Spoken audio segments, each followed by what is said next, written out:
Snack time! Getting this out of the way.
Hi guys, welcome, happy to see you.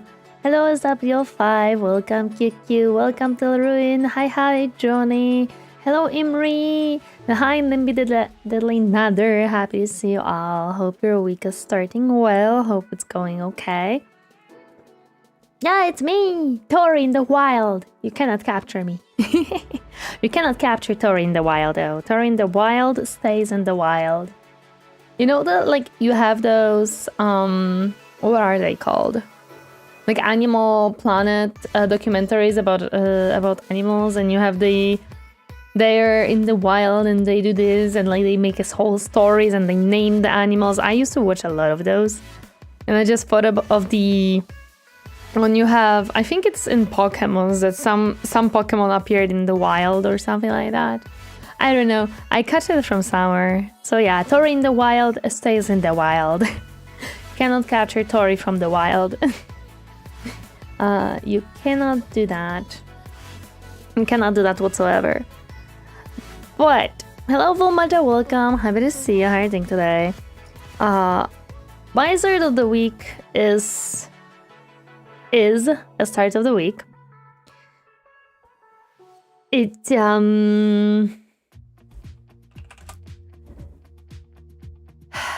Yeah, it's a start.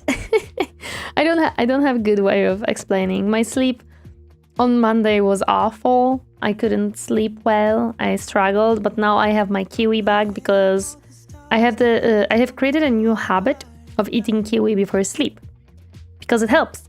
It helps with sleep. I don't know what exactly it does, but it helps me a lot. Like it basically causes me to have no dreams and have like this little like this really deep sleep for a long time. It's really helpful.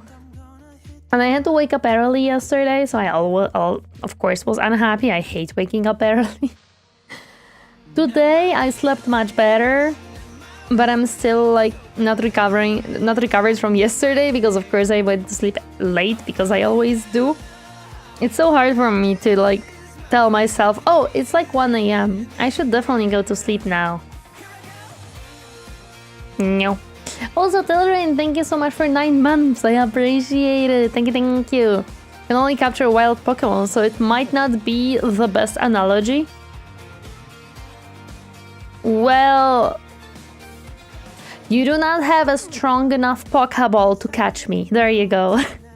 You do not have the strength and the power to capture me. I actually don't remember. Did they capture... Because I remember that Mewtwo was supposed to be this like very, very strong Pokemon. Please forgive me for my complete ignorance upon Pokemons. I'm not good at Pokemon lore story stuff whatsoever. Did they capture... Because there was this Detective Pikachu movie. And the Mewtwo there was the main villain. Did they capture Mewtwo with a Pokeball? Because it was captured, that's what I remember. I remember that it was captured. But I don't remember any details about it. Master Ball can capture everything? Not me. I'm special. Hi Draco, welcome. Happy to see you here today. Time for Banban expedition to conquer the universe. Oh, the universe is a lot to conquer. Is there snacks in the universe? I'm like Lucas from Squidmar. Lucas works for cookies, I work for snacks. It might be how they captured Mewtwo. Interesting. Not captured by Pokeball. He was genetically grown and held in captivity. Yikes. I don't remember the plot that well. I watched that movie a long time ago. I enjoyed it. It was fun. But I don't remember it very well. Like, I unfortunately, because it was like... Because I'm not huge Pokemon fan, a lot of details skipped my mind. Let's put it that way.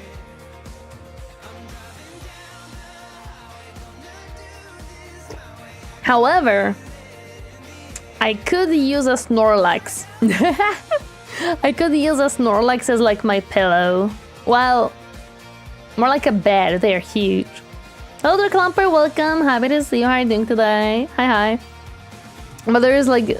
I remember that I watched that movie kind of only because of Ryan Reynolds being the voice of Pokemon, of the Pikachu. I kind of didn't care for much else except that one thing, that Ryan was the voicing Pikachu. There's reason he was particularly pissed about humans capturing Pokemon. It was interesting, a bit dark when you think of it, and not as dark as a lot of Pokemon lore when you think about it. Yeah. I think Pokemon in general, like if you start thinking about it, like really thinking about it, you realize that it's kind of very dark world that they have created. So yeah. Hello Matfish, welcome. Happy to see you. How are you doing today? Hi. Surface level, you train animal to fight. Pokemon, cutesy animals with some dark backstories. Not even dark backstories, even from the surface when you think about it. It's almost like dog fights, but they are legal. And if you think about it, there would be so much black market for strong Pokemons and stuff. And not even without that, like you have the gyms. And it's the economy of the place must be very interesting. The economy of the whole like world of Pokemon. Yeah, that's the There's also the Ghost Lantern that kidnaps children. There was a black market for Pokemon parts in one of the earlier games. Oh my gosh. And remember, candy. If you give a Pokemon to a doctor, you receive candy. Yeah. Yeah, Pokemon is like, oh, it's so cute. You just capture some cute Pokemon and then you train them and everybody is friends. Until they're not. I am 100% sure. And then the breeding programs, oh my god. Yeah, no, the whole thing when you start thinking about it, like, the more you start thinking about it, the worse it gets, and the more, like, evil things come to your mind, how badly it all looks like. Also, I am sorry for being late. We went back from doing some grocery shopping. I started to make dinner. And I spent like probably approximately 2 hours making dinner, even though it was pretty simple. Hello, Cafolion, welcome. 20-year-old gets a child dragon and is sent on a continent spanning journey. Yup. Yup. Hello, the crafting gamer, welcome. Happy to see you. How are you doing today? Hi. But today we're gonna be watching some videos. After the videos, depending on how long it will take and how many of them I decide to watch, we might continue Dawn of War 2, but I'm not certain upon that one. I'm gonna be honest, I cannot promise. Pokemon Hatery, hi Griffin, welcome. Happy to see you. How are you doing today? So I'm not certain if we're gonna be... Okay, yeah, it's on live chat. If it's gonna work and we're gonna play Dawn of War 2 or not, I'm on edge. However, while on Friday we continue the Skaven campaign, and we're doing that, and that's the plan. On Saturday we continue mini painting, most likely. On Sunday, I'm gonna choose, depending on certain things, but for sure I have few games that I would like to play on stream. There is few different... I probably will start... Oh, what was it called? It was something with gnomes, I think. I remember that it was at the end of my list. Maybe... hard to say. I have my brain has many creative ideas of I want to make video with this game, I want to do this, I want to do this. But I don't have enough time for all of the ideas that are circulating in my brain. Where is the frickin'... Where is the game that I am thinking of? Nope, nope, nope, nope. Nope. To the moon. Where is it? Why do I not perceive?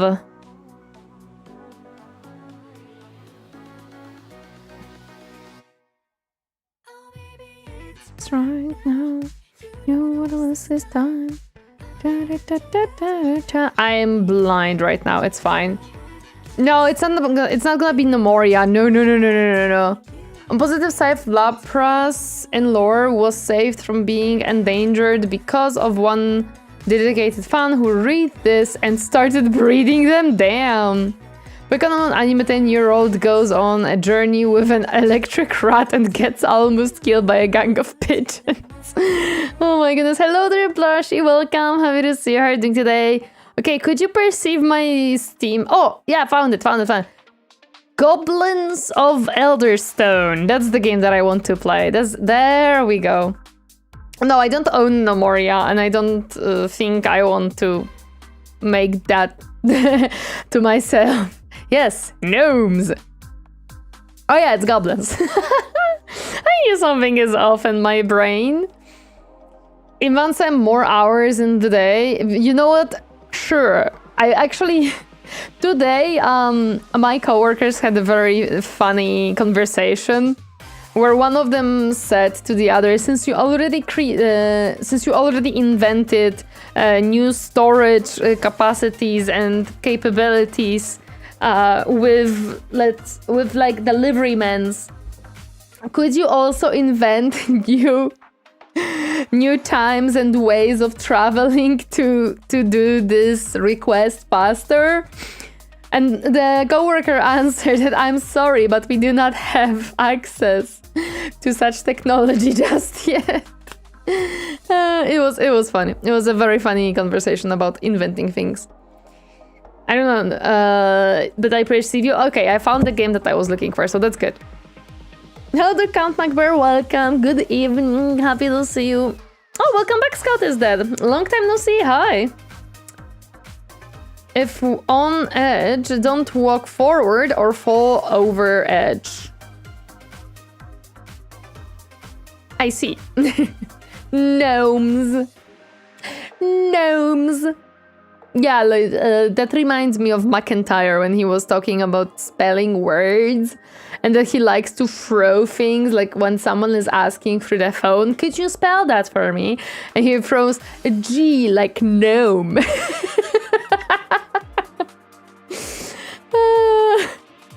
A G like gnome. It's so evil. It's so evil in English that you can do that.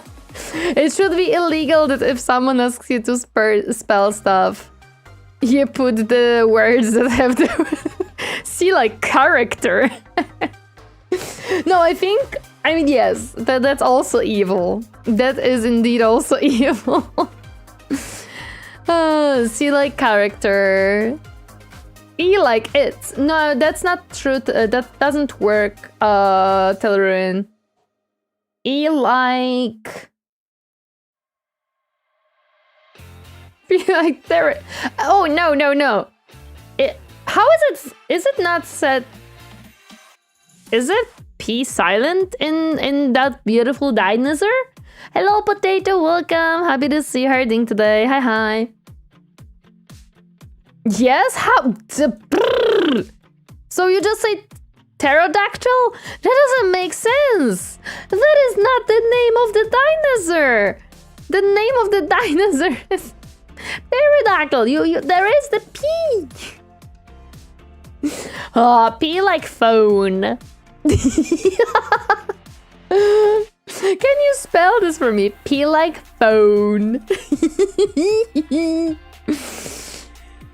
Good evening, Grammy, welcome. Happy to see you herding today. The P is silent in pterodactyl, but it's not silent in helicopter. No, it doesn't make sense. English never makes sense.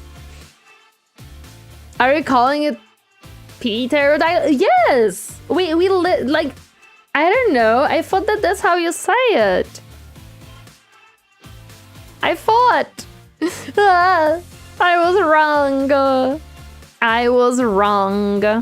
Where is my mouse? Hello? Also, I just realized I did not boot up the software once more. English, yes. You like English. Okay, so if I move my mouse... Okay. Now my mouse is here. Okay, so there is only 6 Warhammer videos? I don't think so. 1, 2, 3, 4, 5, 6, 7, 8, 9, 8. I see 8 videos that are Warhammer related. Yeah. Go by popular? Okay, give me a second. Popular! I'm just looking at which ones are which ones are 40k, because this person doesn't have that much stuff. But my Necrons are apparently not popular. We have to watch the Necron one though.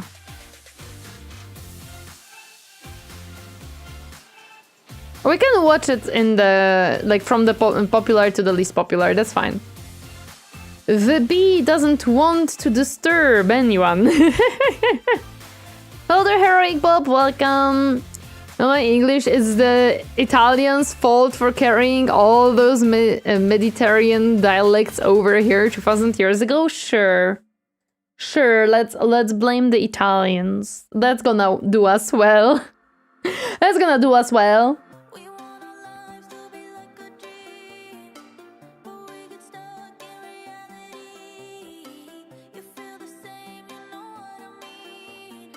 Hello there, Jupiter out, welcome, happy to see you hiding today. Hi.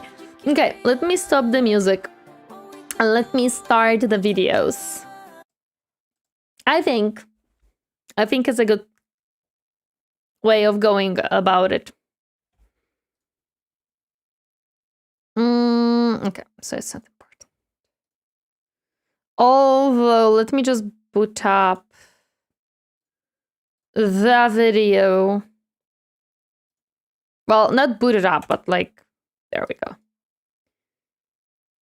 Excuse me, what? Thank you. There we go. There we go. Okay, so we're hopping in here. And I'm hopping in here. Yeah, perfect. Okay, we are watching a honey.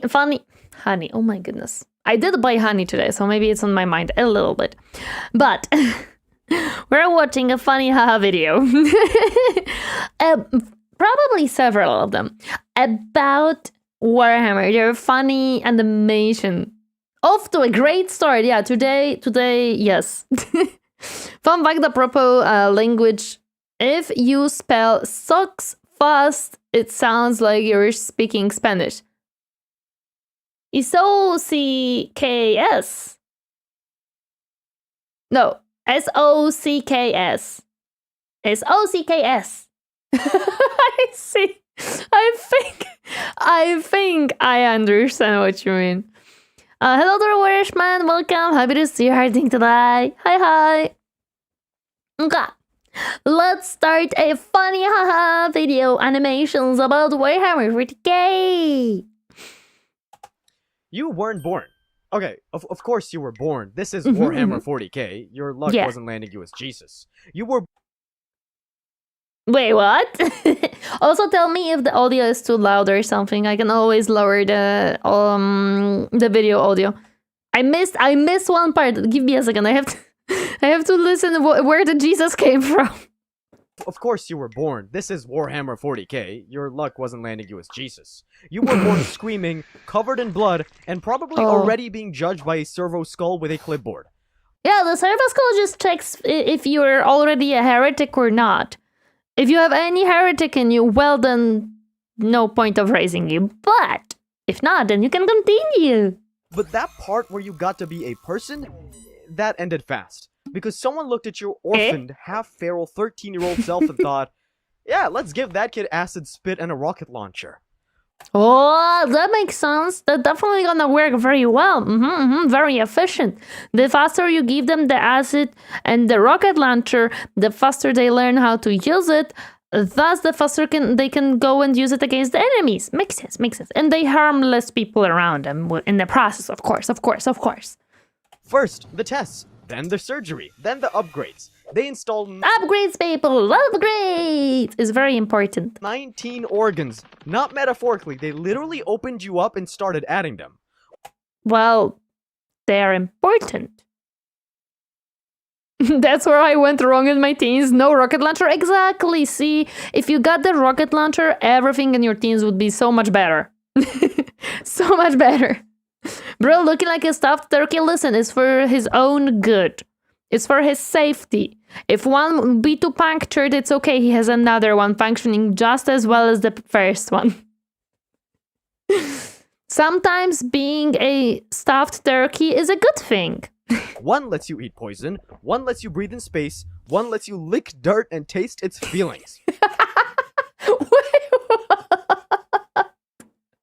what do you mean? You can taste feelings. Which one is that? It's for culinary reasons? Of course. More organs means I can do more things in my body. Yes. My teams and games know very well that giving me rocket launcher will not make anything better. Quite the opposite. You just didn't learn quite early enough. That's the issue. Science. Science is very important. It's for science, guys. They stapled the black carapace into your spine, turning your body into a USB port for power armor. You know what? I love the fact that the first time it was wrong. Thank you. We never get it first time. From that point on, you didn't wear armor, you were armor. If it itched, it was bad. If it pinched, that's loyalty. They erased your name, called it purity. They erased your memories, called it devotion. Your personality, unnecessary variance. You got assigned to a legion, not... Why would you need personality when there is Xenos to kill? You don't need personality for that. No. You just need a rocket launcher. Chosen, assigned. To none other than the Ultramarines. The blue ones, the noble ones. The ones who print their battle plans on parchment and then light it on fire for extra purity.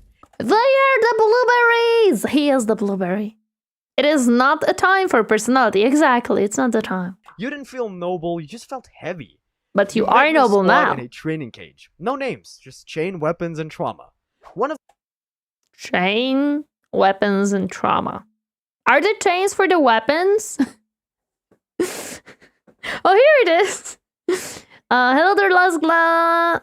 How are you doing today? Oh, learning something about Warhammer 40K. I'm in for learning more about legions and stuff. Maybe some legions credits. Yeah. Sure, we're learning. Is the trauma skippable? No, it's chained to you.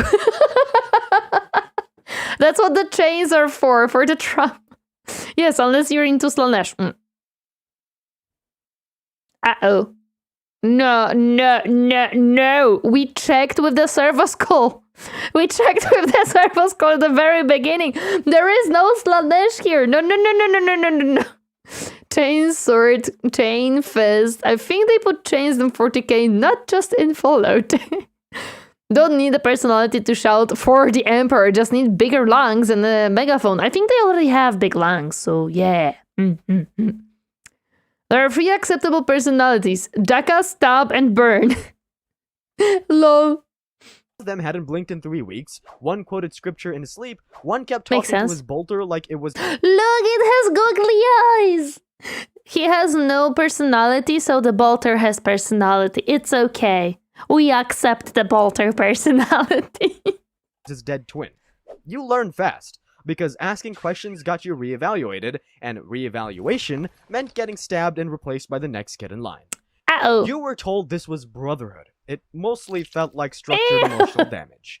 They taught you how to fight before you learned how to eat slowly. Very important. I mean, you don't need to eat, so it's okay. Hello there, Rumful. Welcome. Happy to see you. Chant before you understood half the words. Very and important. When your bones broke, good. Now you could learn how to fight while healing. Eventually, you earned your first deployment. I don't think it's that easy to break a bone of a space marine. My machine spirit craves blood. No! Your machine spirit should not crave blood. If it does, please go to your local tech priest. Ah, Echo, thank you for the hat buds. Great Crusade, they called it. Thousands of worlds reunited with the Imperium. Yeah! Thousands of cultures that didn't want to be. You That were told doesn't to matter. bring unity. You brought Yes. a bolter and righteous indignation. Your Yeah, first kill was bolter. a rebel who called the Emperor overrated. Your second was a child with a plasma gun and too much hope. You told yourself, Too much hope. Yeah, that's heretical. My machine begs to release its spirit. We know that that's not gonna happen. I would prefer to let the galaxy burn. Well, it's a abandon the spoiler thing, I guess. I am not certain I understand that one. If the OMNISSIAH craves blood, then it must be a dark mechanicum of chaos working for the world eaters and corn. Yes. Yeah, yes. And it's not OMNISSIAH then. It's corn. They go on sick leave. I know they train in unpowered power armor while recovering. They have sick leaves? Damn, brah. Even in Warhammer 40K, the Space Marine have better working conditions than in the US. Oh no. I won't let it happen, of course not. See, giant armored killing machine. Child, bet. Yeah. it was for the Imperium. Yeah, it was tasted for like the burning Imperium. oil and moral flexibility. You saw your Primarch once. Brute Gilliman, the Avenging Sun. Look Built at the like a cathedral boy! and glowing like someone who always files taxes early. He didn't see you. He saw the formation, but you stood straighter anyway. He Yeah! said he was your gene father, but you didn't feel fathered. Still, you believe. He is in your the father. Emperor, in the mission, in the idea that all this pain had a purpose. Because if Yeah. you stopped believing, even for a second, you might remember what it felt like to be human. No. Would be worse. So you kept marching, kept telling yourself that all is well. And Yes. for a while, it actually felt like it was working. The Emperor had a plan, the galaxy had a structure, your squad only stabbed each other during training drills. It's okay. We stab each other just sometimes. It's fine. They got excellent haircare as well. True. They have mechanicals there. The DNA test says otherwise. What if it's Sisters of Battle machine spirit? I bet few crave heretic blood. Sisters of Battle do not have machine spirit. Machine spirit is only within machine. Sister of Battle is not a machine. Thus, she has no machine spirit. And the ships and the machines that they use are still maintained by Mechanicus. And the machine spirit thus is still mostly affected by the Mechanicus, not the Sisters of Battle, so no. They have a different definition of gene pool. Listen, I'm certain that the DNA test would still be that he is his father. The only ones craving the blood of the Sisters of Battle are the Grey Knight. Lol. Sure, the Great Crusade was mostly yelling and compliance bullets, but at least it was organized yelling. Then your Yeah. cousin Legion stopped responding to Vox calls. Uh-oh. Then another one showed up to a war zone with a new logo and way too much eyeliner. Then Uh-oh. someone whispered, "What if Dad's just wrong?" And next thing you know, you're getting deployed to remind your own gene brothers what loyalty means with a bolter. But hey, at least you weren't captaining a 10,000-ton warship through a thunderstorm while dodging torpedoes and trying not to disappoint the Uh-oh. man who built half the US Navy out of spite. because that's naval combat, and that's what you get in World of Warships, today's sponsor. This I don't free-to-play know. tactical game lets you command real US ships like the USS Albany and USS Smith, recreated from actual. Can you 20th imagine the century blueprints. freaking There are space over marine on 40 the maps, warship? 7 battle types, That would be and whether scary. that actually changes how you fight. Even organ Ships are with split into 4 insert classes. into them Battleships could have a hit different hard, genetic take hits harder. structures. That's Destroyers are true. fast, sneaky, and allergic to staying That alive. is true. Cruisers do a bit of everything and get blamed when it all goes wrong.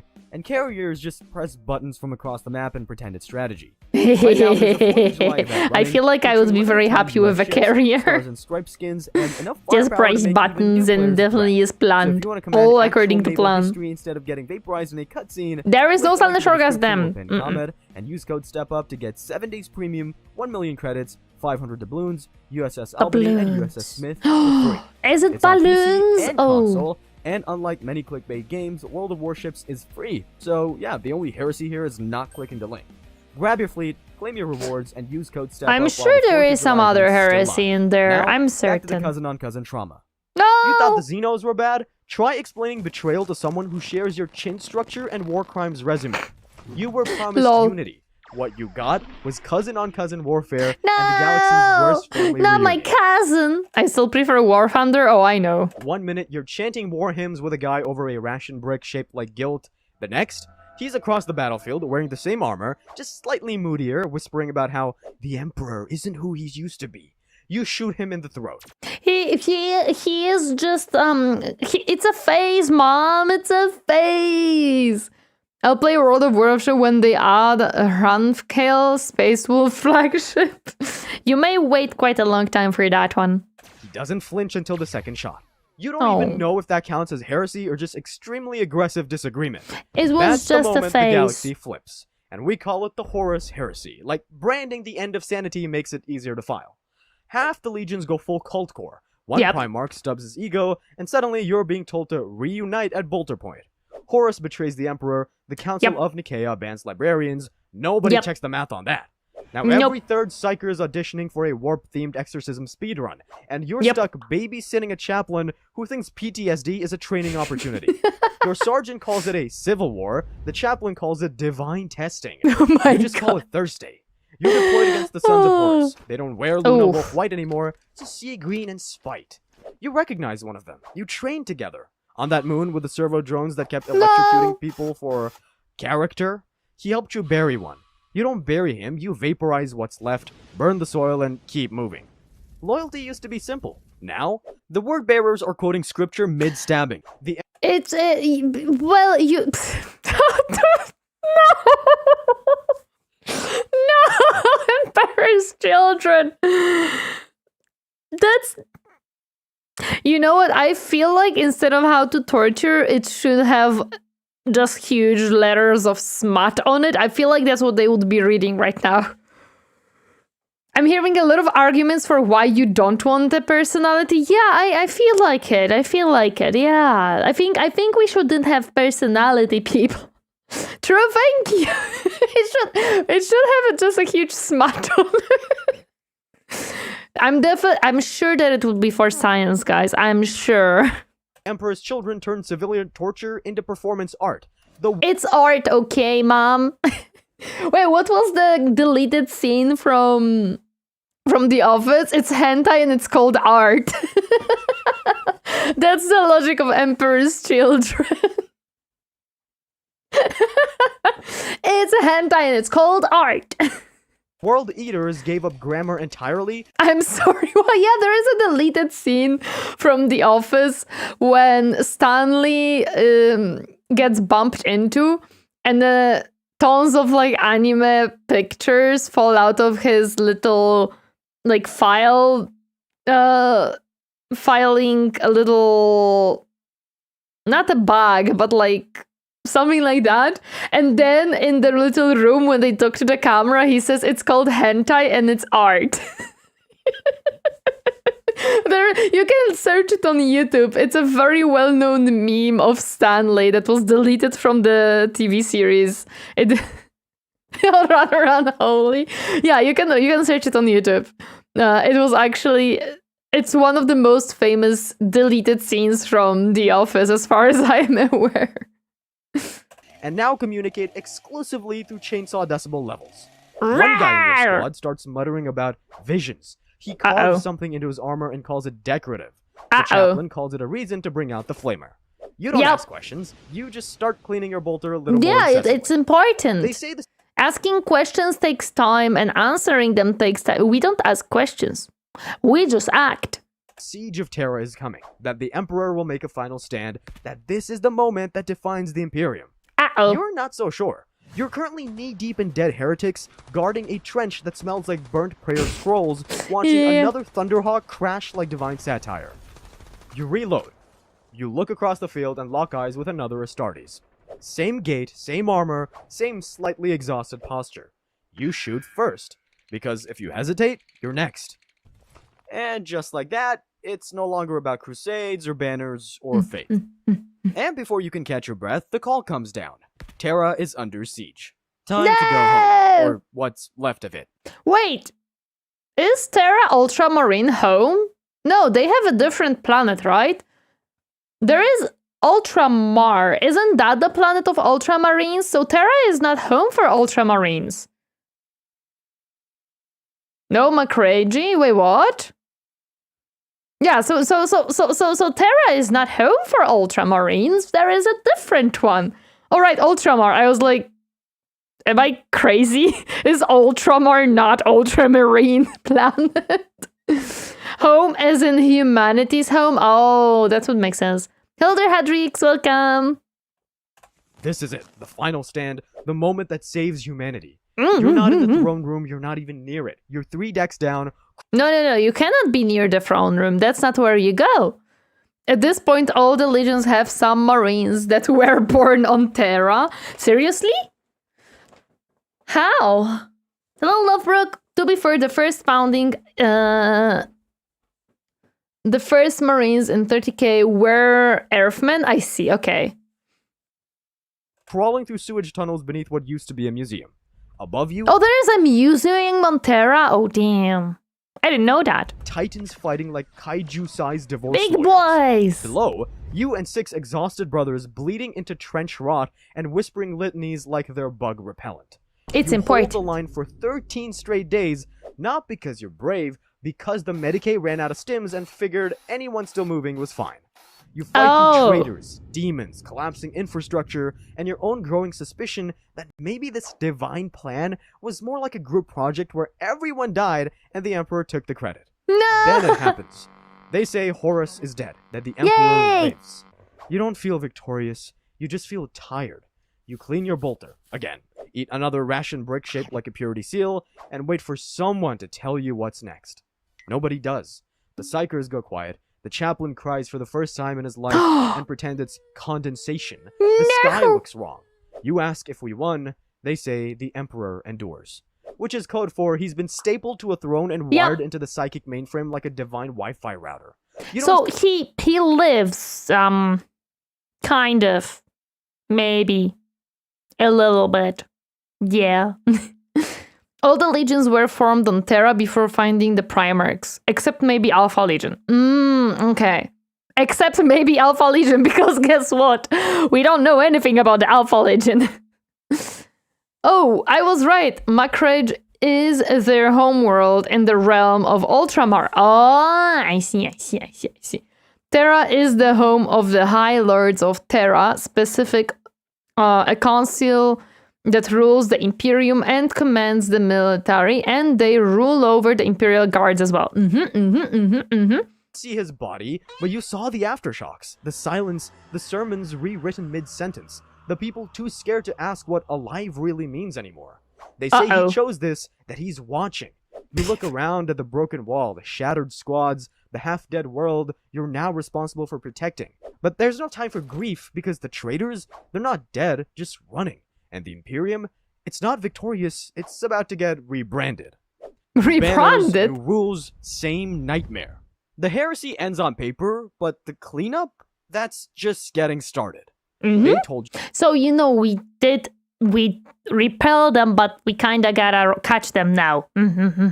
Important. Horus was dead, that the Emperor was alive, that the Imperium stood victorious. Yeah! Then they handed you a flamer, and told you to start with your old recruitment planet. This wasn't about justice anymore, this was about optics.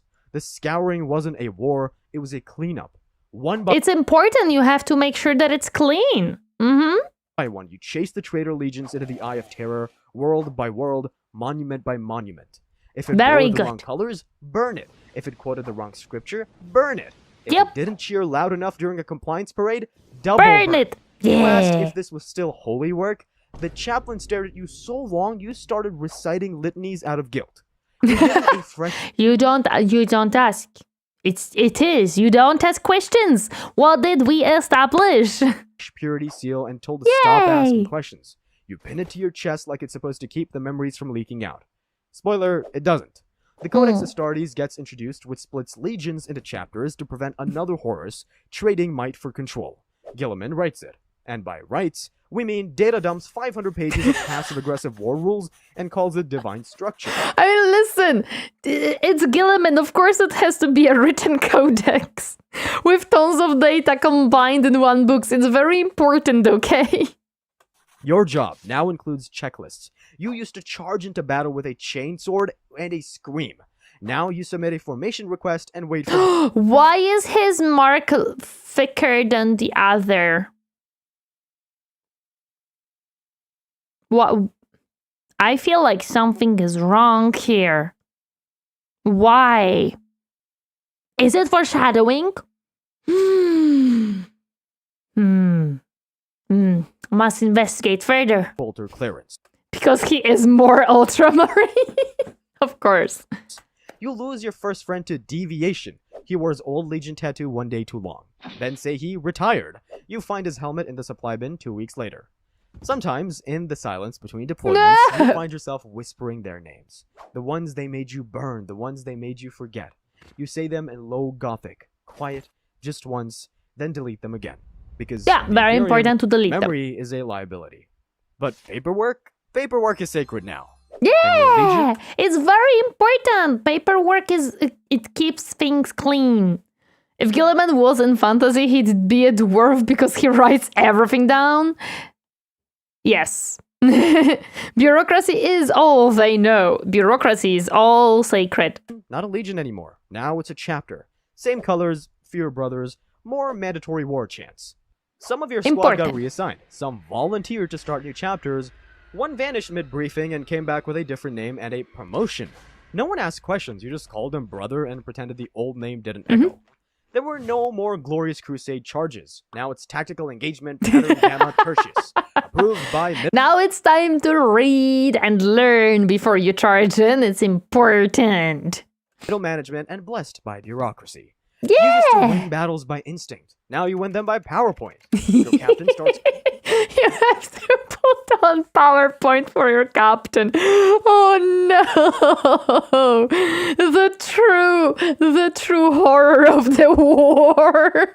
A song of bolter and fire. Oh no! The bureaucracy is expanding to meet the needs of the expanding bureaucracy. Yes.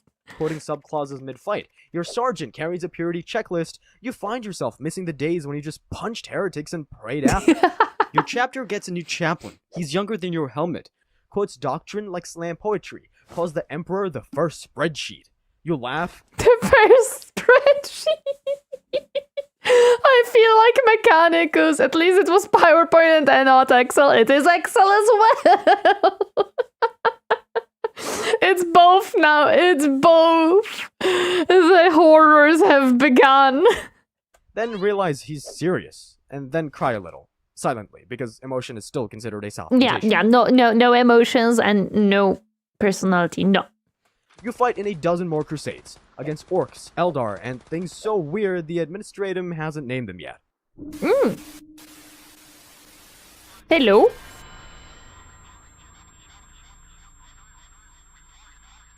Uh-oh. Uh-oh. Brothers, you gain honors, but you forget what the honors were for. Sometimes you see the others, the new chapters. They share your gene seed, not your memories.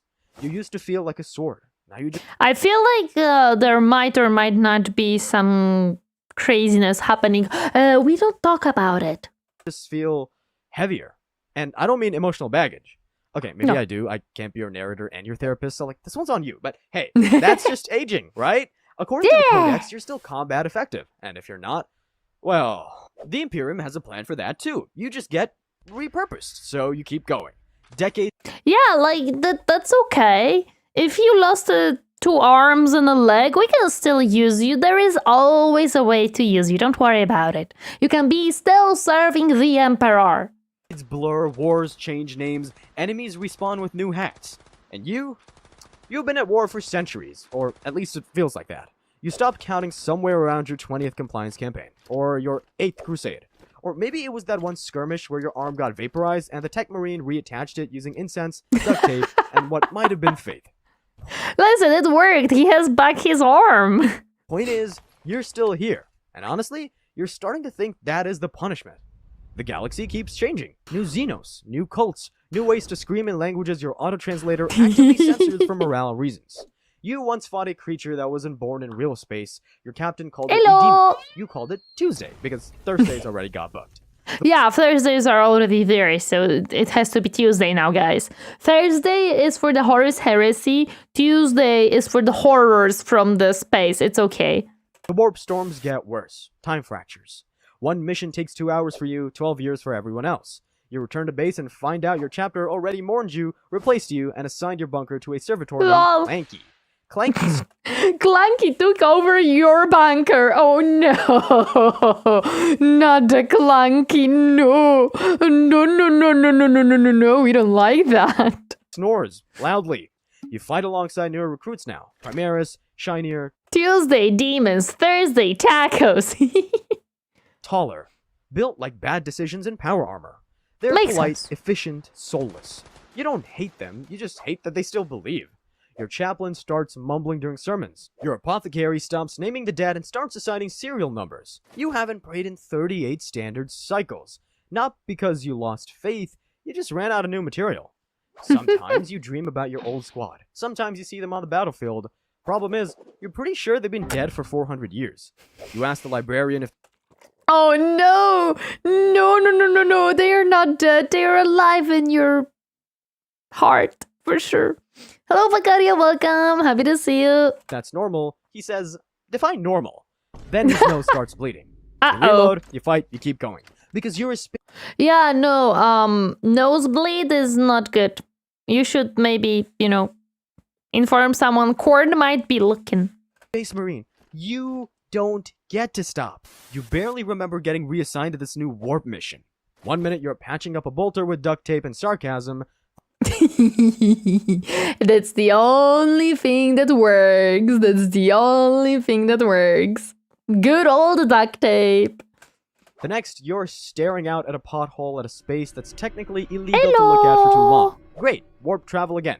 You've done this before, hundreds of times. You've got the whole routine down. Recite the litanies, bless the toilet, don't make eye contact with the bulkhead if it starts pulsing. Yeah. This time, no screams, no visions, just vibes. Bad Oh. ones. You tell yourself it's fine. Maybe the Geller field just feels No. extra cursed today. Maybe it's No. normal for the Medicaid station to hum in harmony with your heartbeat. Maybe No. the bolter's supposed to whisper your name when you're not holding it. You ask No. the chaplain. He tells you the Emperor protects. Then The Emperor protects. Exactly. You just have to believe in the Emperor. It's okay. forgets your name. Then blesses a vending machine. So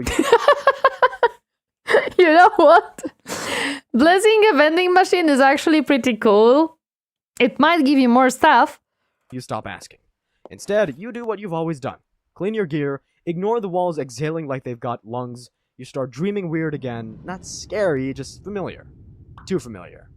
You see Uh-oh. old battlefields you don't remember fighting on. Dead brothers saying things you definitely never said, except it still feels like you said them. You chalk it up to stress, or time dilation, or the emotional equivalent of filing taxes for 900 years straight. Yeah, I mean that'll take a toll on you. That's a lot of taxes. That is a lot of taxes. Not duct tape, the sacred application of the duct tape because yes, it's topicus. It's a holy topicus. Warp doesn't scream. Adactus topicus. Oh my goodness, yes, that's the new one. Don't worry, guys. It has been blessed by the OMNISSIAH. This time, it sighs. Like it's been watching you this whole time and finally went, okay, buddy, you've earned a break. And the worst part? Yay! Almost believe it. That the whispering's done, that the worst is over, that you'll finally get to rest. But nope, you wake up to another drop pod, another flame briefing, another heresy. Okay, now you've been fighting for a long time. Like, long time. You're not sure how long exactly, because time has gotten weird. Could be a few centuries, could be brunch. All you know is the bolter still works, the mission isn't over, and some shiny new Primaris... Is it ever over? Is the mission ever over? I don't feel like it. just called you ancient like it was a compliment. You keep getting honored, medals, blessings, purity seals stapled to your chest like divine participation trophies. You haven't taken your armor off in... ever, but that's fine. Starties don't retire, they just get louder when they breathe. Then there's the new guy, wide-eyed, fresh jeans. Only in death does duty end, yup. And not even then, because remember, even in death you can still serve the Emperor. Seed looks at you like your history. In the grim dark of the future there is only war, yup, that is true. Class with a pulse, says something like, it's an honor to serve beside you, ancient. What's it like being awake? You laugh. Except you don't. Your Vox speaker clicks, the kid salutes and walks away, thinking he heard divine static. You sit there wondering when your voice stopped working. You chalk it up to warp trauma. Maybe spiritual compression. Maybe the armor is just extra creaky today. You've been through worse. Like that one battle you half remember, where your chest plate got split open, and your legs stopped working, and someone whispered, we can still use him. Then nothing. Anyway, no time to dwell. There's heresy to extinguish. Wait.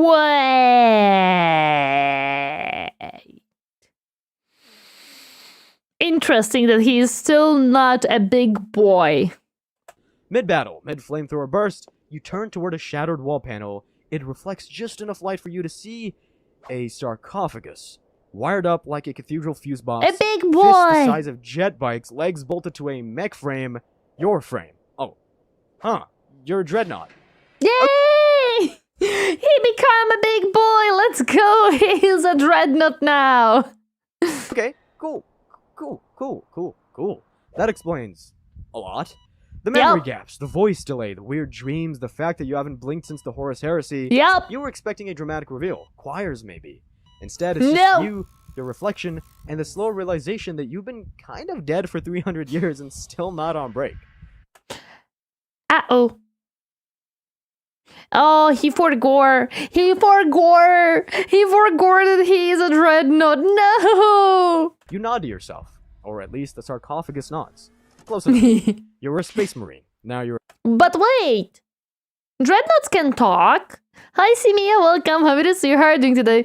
And Tori, don't worry with the let the galaxy burn phrase. Every time I see Adeptus Astartes, I have to say it on my defense. It's an automatic mechanism that sends weird messages to my brain.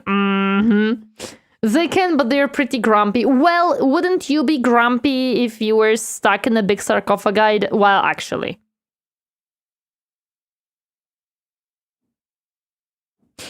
I wouldn't be so grumpy if I was stuck in a big sarcophagi that can move around, shoot, and have tons of stuff to do. Also, Soul is not grumpy. Soul is the bestest boy ever. He's very happy. Several thousand years of cognitive dissonance, poor boy. Although isn't Bjorn the only dread who remembers the heresy? Wouldn't know, actually. I have no idea who could remember heresy from Ultramarines. A very expensive microwave that punches tanks. Very expensive microwave, yep. Yay! Wait. I may have been put on flames by accident. Please don't put me on flames. I'm not flammable. Well, I am, so don't put me on flames. The other one... There we go. Oh, and my mouse is in the wrong spot. Oh no, Imperium of... Yeah, I think I know. This is a guardsman. Guardsman will be something. Oh no. Oh no.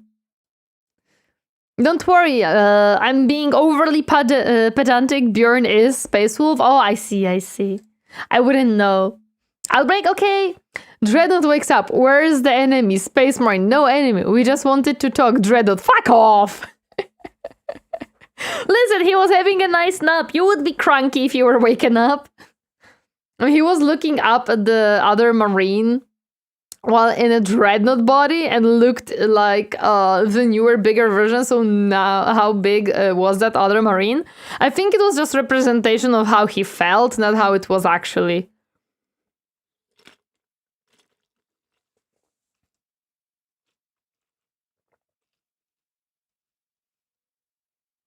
At least that's my assumption.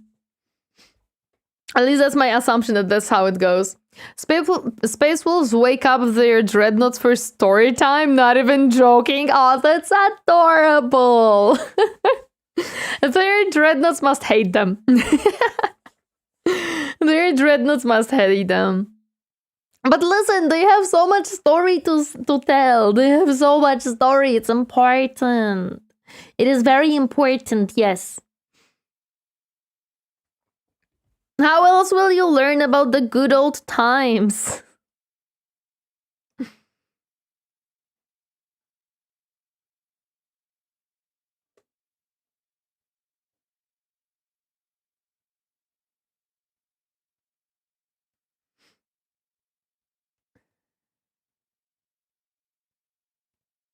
I would actually probably grab a dreadnought and be like, "Oi, oi, tell me about the time."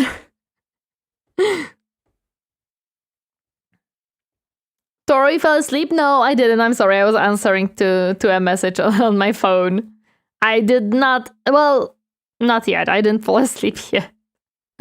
The Space Wolves once woke up their dreadnought just to get him to tell people to calm the fuck down. You know what? If it worked, it was a valid reason to wake up a dreadnought. I see no problem with that. Dreadnoughts, the big daddies of the 40k universe, with Space Marines being little sisters, just like Bioshock. Yeah.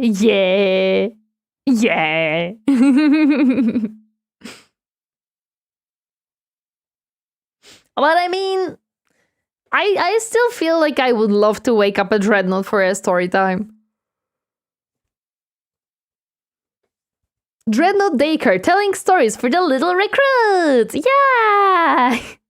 You really look like a cat falling asleep, lol, with droopy eyes, shutting closed and briefly opening. I'm definitely not falling asleep. Definitely not. No, because I was looking down. When I look down and like, you know, and pull my head down, that starts happening. I'm not sushi! Stop it!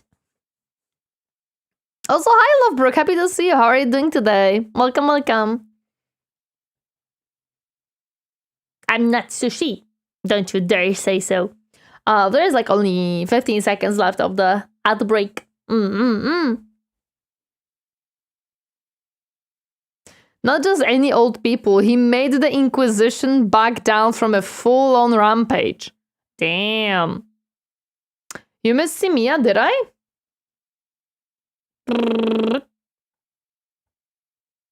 If only I was allowed to scroll up. No, I did say hi to Simia. I didn't mean.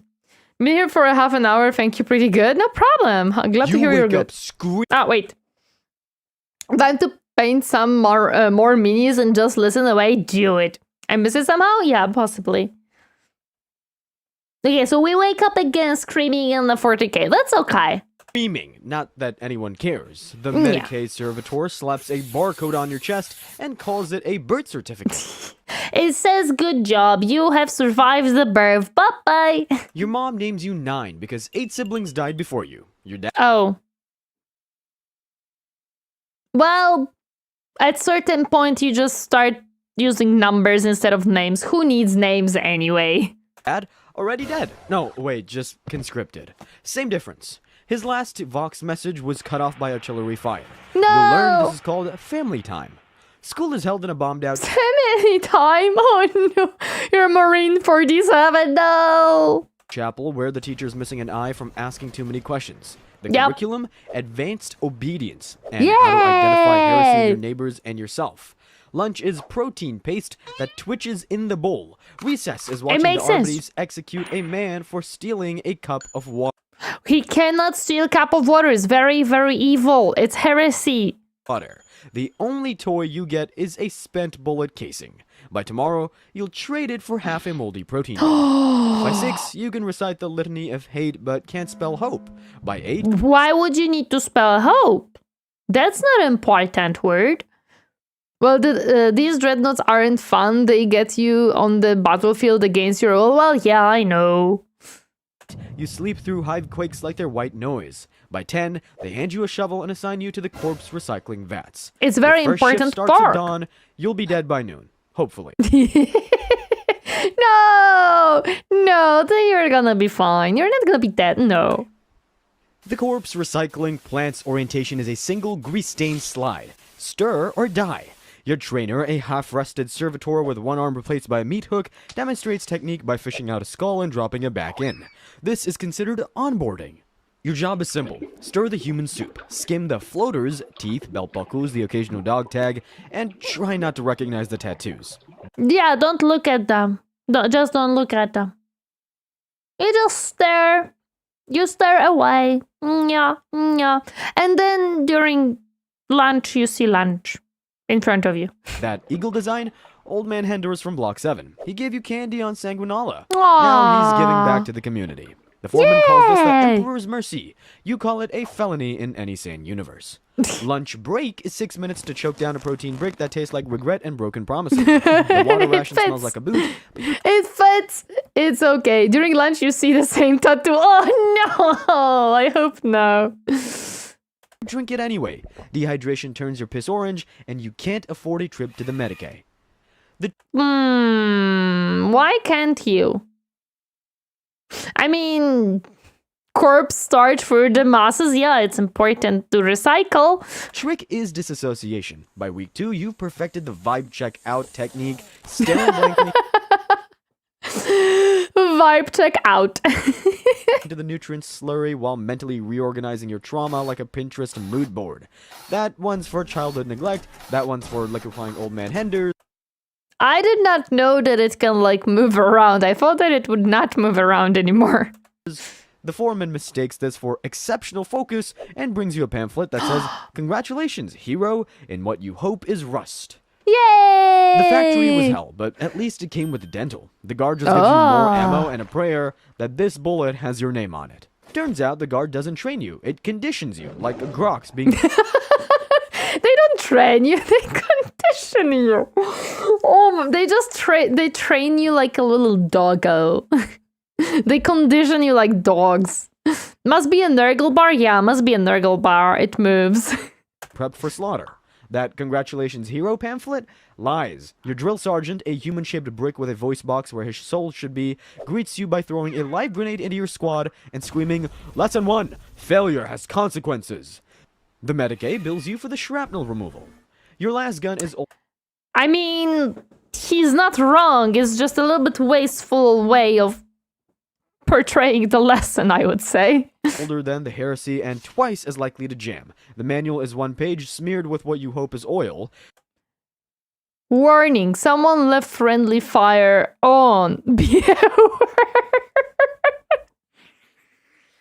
It jumps just sometimes, don't worry about it. Step 1, point away from valuable allies, if any. Live fire exercises mean dodging the No, there is no valuable allies, right?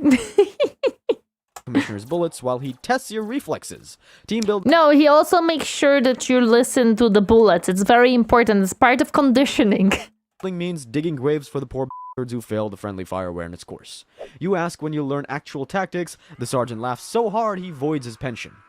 Remember that Oh. vibe checkout technique from the factory? Perfect it here. Disassociate through beatings, disassociate through nutritional rations, a brick of something that's Listen, it's still... You saw this brick, you know how it's created. Now it's okay. Just dissociate from it. squeaks when bitten. Disassociate when they hand you dog tags stamped with someone else's name. Graduation is a multiple choice test. A, charge the enemy. B, die for the emperor. C, all of the above. You Yeah! pass. Your reward? A fresh uniform, stain, extra ammo, rations open in case of existential dread, and a one-way ticket to a war zone even the orcs call unnecessarily brutal. Listen, no, you have ammo and you have rations. You're gonna be fine. You don't need more. And you have armor. The factory at least pretended you mattered. The guard doesn't bother. First lesson of war, you've always been cannon fodder. The only difference now is you're issued a gun. The war zone smells like someone tried to barbecue a mortar pool. Your strategic briefing is a crayon map with shoot here. You know what? You don't need more instructions when you know what to shoot at. You just shoot at it. Scrawled over what might be a tree or a tank. The commissar's pep talk. The good news is, the enemy's low on ammo. The bad news, so are you. Your first firefight lasts 3 days, or but you 3 got minutes. ammo. Time gets weird when you're dodging artillery that may or may not be yours. The Vox screams conflicting orders. Advance, retreat, stop shooting the Medicaid. What do you mean that's conflicting? Medicaid is kind of important. You don't shoot Medicaid. The orcs call it unnecessary brittle, but in their language that means ideal vacation spot. Yup. This seems to be missing the training they actually are getting. They don't get. Why? Who needs training? As a grunt said, I don't need luck, I have ammo. Exactly! You have ammo and you're good. You manage to land a shot, but that's someone who already self-deleted, but they don't know that and promote you for a confirmed kill. Between battles, you develop a talent for trench cuisine. Ration bricks, now with 200% more sawdust, the crunchy variant. Local flora. If it doesn't eat you first, it's salad. Regimental mascot. A rat named Lunchmeat you're too soft to eat. The only thing deader than your squad's morale is the Munitorum clerk processing your pay. Turns out hazard bonus is imperial for, we'll Venmo you later. Spoiler. Well, basically, why would they pay you? They know you're gonna die soon. They won't. When you complain, the quartermaster shrugs. Could be worse. Last squad got paid in exposure. You don't ask exposure to what, but the charred boots in the supply tent give you a hint. Just as you're perfecting the sleep standing up grind set, a shadow falls over you. Black armor, crazier eyes. The Inquisition's here, and they've got a great opportunity. Their recruitment pitch? We've got flamers for heretics, cookies for you, and flamers for you if you ask about cookies. Okay, I'm in. They give cookies. Okay, you get to sacrifice your life for the Emperor, and you'll get lunch exactly, and ammo. the cookies. The cookies turn out to be the communion wafers from a condemned heretic's last meal. Crunchy, says the Inquisitor. Mostly bone. You sign anyway, at least the robes come with pockets. The Inquisition finds you the way cancer finds healthy cells, with enthusiasm and zero regard for property values. One day you're licking protein paste off your gauntlets, the next you're torching a village because someone mispronounced Aquila. Listen, it's very important. They're trying to fight the enemy they are facing while traveling towards the fight. This trip takes a long time. Now, if things have shifted and a different enemy is there when they arrive, whoops! That's fine. They were trained. Or they passed the training. That's the most important part. The paperwork calls this heresy prevention. You call it arson with benefits. Here's the open secret nobody talks about. The Golden Throne isn't a divine wonder, it's the galaxy's worst Kickstarter project.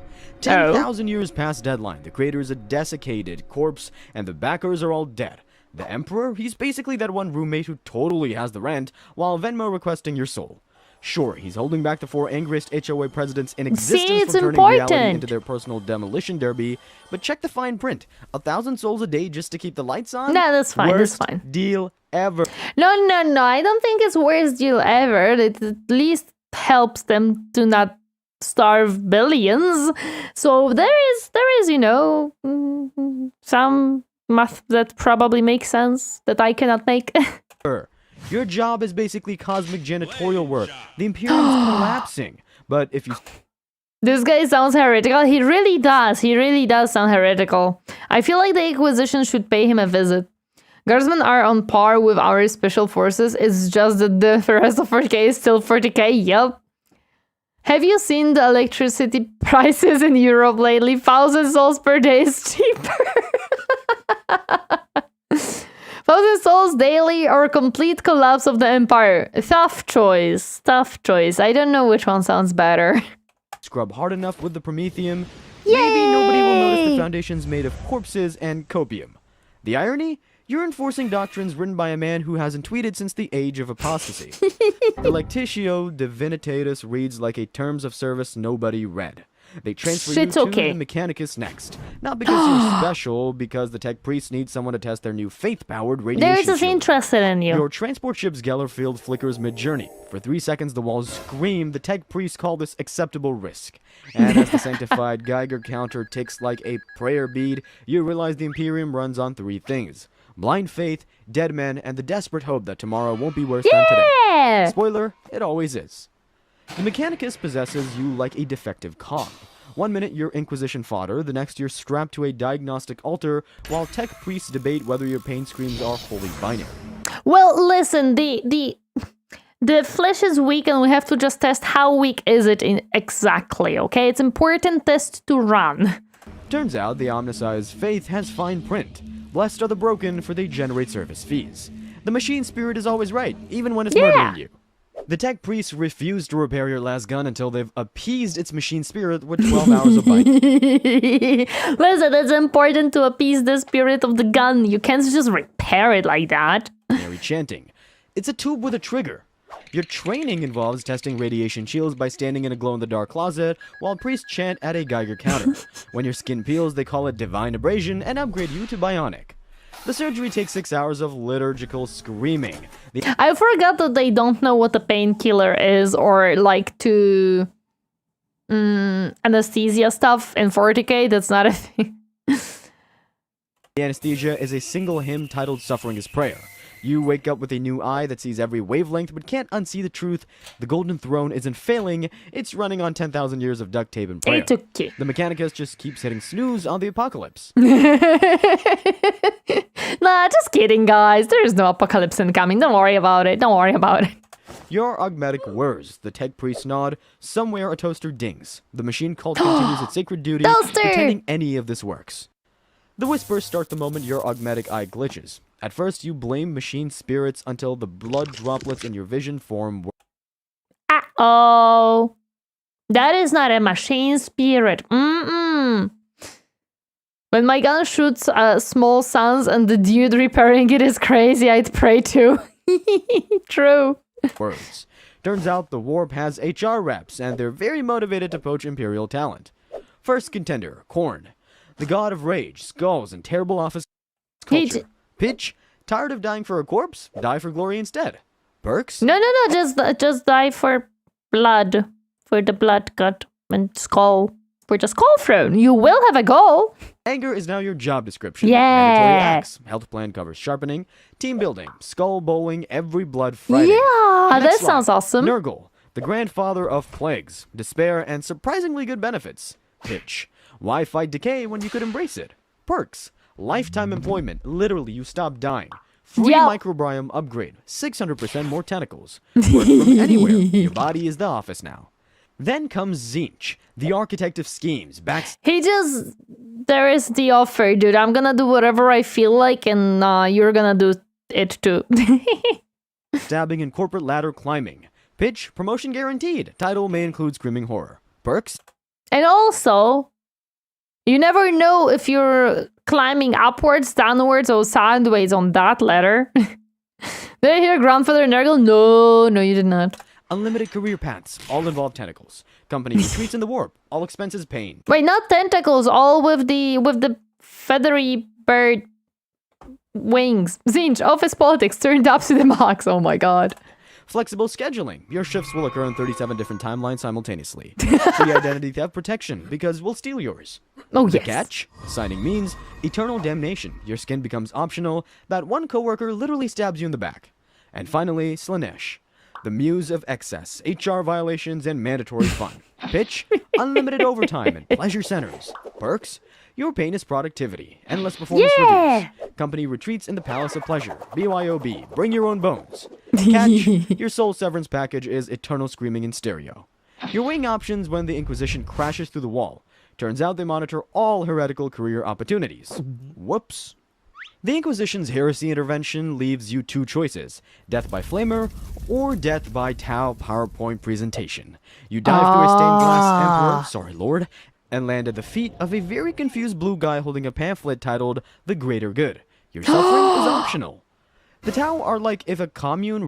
See, he got the Tau. It's okay. He's gonna be fine. He's gonna be fine. B.O.B. bring your own bones. Yup. Sup, hello, son. See, guys, he found a good path. He went to the nice guys, to the friendly guys. Ran for a now. tech startup. Healthcare that doesn't involve corpse starch. Revolutionary. Weekends. The Imperial called these brief pauses between See, guys, when there is a war, you can have a weekend. It's okay. deaths. 1. Free crisis suit. Batteries not included. Surrender your soul to the ethereals. The catch? You must wear the blue pajama uniform without laughing. Not when they call humans monkey. It's like Karen, but galactic. Pretend their mind science isn't just psychic spam mail. No, Seem no, nice, no. but you've seen the propaganda reels. Xenos equals bad, even the cute ones. Aw, but look at it. It's so cute. That was a great place for the ethereals. Yes, they are. They are. Blue boys stink, but look at him. Look at this Billy Boy. The Imperium would virus bomb this planet just for talking to them. Just as you're signing anything to escape the Inquisition's wellness checks, an orc kicks down the door. Oh, Orcs in hello. 5 seconds. Green, loud, and confused why war isn't a new hobby. Currently repurposing the town's diplomacy shuttle into a boom wagon. Recruitment pitch. We got DACA, you got a pulse, welcome aboard. Then the Wait, I don't think that's how it works. I don't think orcs ever take humans. I think they mostly kill them. The drones are pretty cute. Dark-Tide bow to her drones. Shadowsun? Wait, what? Eldar show up, because of course they do. Eldar in 5 They used to enslave people in old lore. Do they still do that? seconds. Space elves who peaked 10,000 years ago and won't shut up about it. Dramatic, teleports in, sighs, says, this is... You just have to make them believe you're an orc. Oh, true. I have no idea why is it Dark-Tide. I'm wondering too. We got DACA, you don't, so you're lunch. I'm Team Red, Blood Ravens, kleptomania for life. I see. They might do it, but for the funsies. What if I tell them that I'm the orc, but with like a disguise and DACA? You think, guys, I could actually pass for an orc? I'm the same guy who told you I will come back a few hours later, but instead now is 1-2 months. I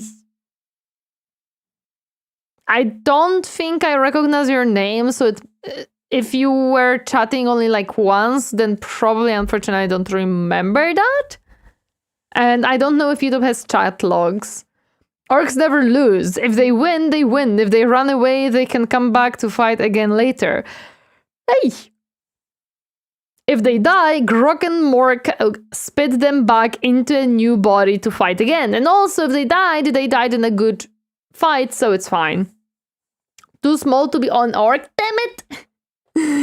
What if I'm... man, but if I'm a goblin, then I don't want to be a goblin. I want to be an orc. Why we can't have nice things. Already leaving because your suffering is too pedestrian for their aesthetic. As the Orc Tau Eldar three-way cluster erupts, you realize the real greater good was the ship you stole to get the hell out of here. Aww. The rat is You back. finally make it back to Terra, just in time for the galaxy's worst board meeting. The High Lords, think cosmic middle managers, are debating whether Wingdings is an appropriate font for the End Times memo when Rabute Gilliman storms in. Oh boy. Oh boy. Gretchen, some have tanks. Who's Gilliman? Imagine if a demigod CEO from ancient Rome woke up after a 10,000-year nap to find his company now runs on blood sacrifices and XL95. And also realizing that now a religion is a thing. Orcs have worked with humans many times, and as long as they don't betray each other, the team is terrifying effective. Well, it's just very hard for them to work together. Like in 40K, working together is an issue. Orcs keep Humi slaves mostly as either lunch for later or teach support when there aren't enough growth mechs. Ah, I see. The first thing he does when he wakes up is announcing layoffs. I don't know if he did that actually. Did he do that? Did he just announce layoffs right after waking up? He's one of the Primarchs, superhuman warlords. He's the a big Emperor, boy. Your boss, corpse god, cloned back in the day. Half went traitor, the rest He did. Of course he did. He was like, no, I don't like this setup. We're changing it. died tragically useless deaths. Classic nepotism. Gilliman takes one look at Tara's books and screams, "Why is the budget 90% skulls?" This They are important. They're for the serval skulls. scribes panic. The Golden Throne's life supports beeps like a dying smoke alarm set to eternity. The custodies, those golden himbo bodyguards, are too busy polishing their abs to reboot the system. As Tara Who needs to reboot that system? Well, announcing layoffs, killing a ton of people. Same thing, yeah. Potato, patata.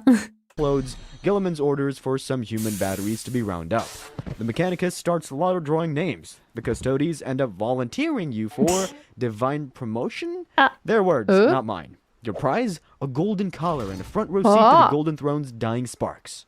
Turns out, Supreme Divine IT Guy means human battery. They hook you into the Emperor's corpse grid alongside 999 other poor But well, no, but that must be a psyker. Just anyone won't do. A normal human won't do for that.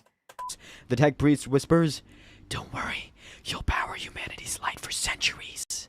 The lie detector determined that was a lie. You last 3 days. Your soul isn't eaten, it's filed, processed, recycled, like corpse starch for the cosmos. As you dissolve, you finally see the big picture. The High Lords are arguing over your energy output. Gilliman is yelling at a spreadsheet. Somewhere, a newborn screams as a servitor stamps its forehead. And the Imperium continues. Not the what? Not the what? No! The poor little thing!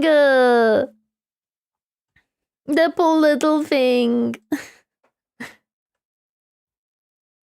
My mouse is on the wrong display again.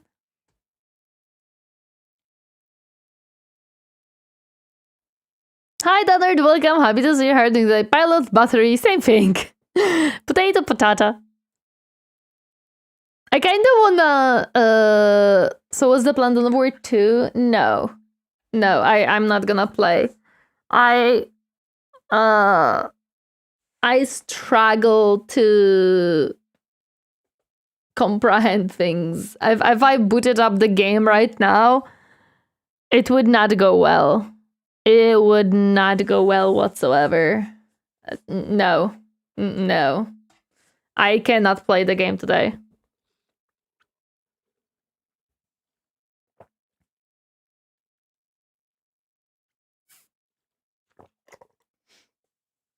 I am yawning like every brain process every few minutes. I don't think it would work if I tried to play the game today. Stretch, thank you for the stretchies. Thank you. Let me stretch. Darren goes on the Cretaceous. Then how about checking out some Dawn of War content? What do you mean by Dawn of War content? Is there anything new about it? Would you like to explore a more cheerful setting like the Lovecraft universe? You think I don't know what Lovecraft is? Do you think I do not know Lovecraftian stuff? No. We're not deep diving into that. Some gameplay was released recently. Let me check. I only said that it would be more cheerful. I don't think it would be more cheerful, to be honest. I don't believe you on that one. Dawn of War 4. Story trailer. I didn't watch that one either.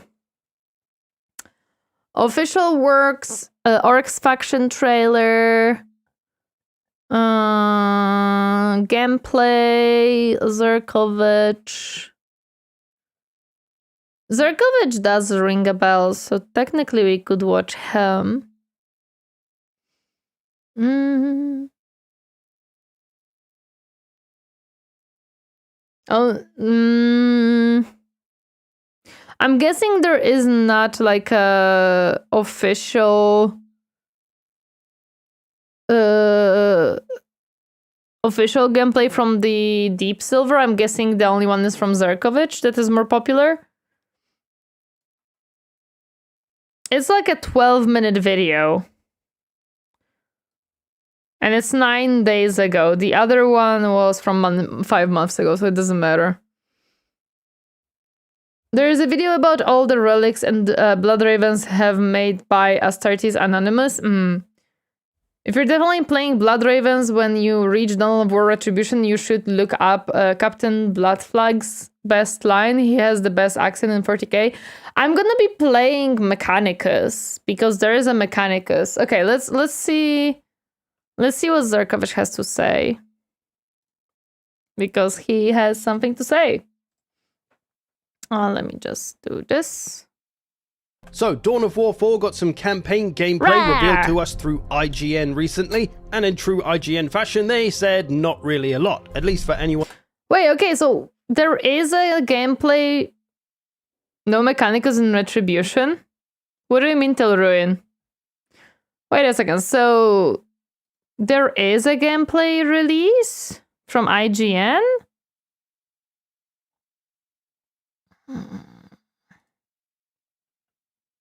Okay, no, that's gonna be way too much trying to...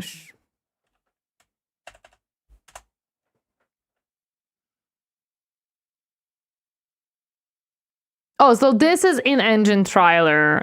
Okay, so this one is the in-engine trailer. Mechanicus will be in Dawn of War 4. They were not in Retribution. I know, I don't understand what does it have to do with anything. That was 4 months ago.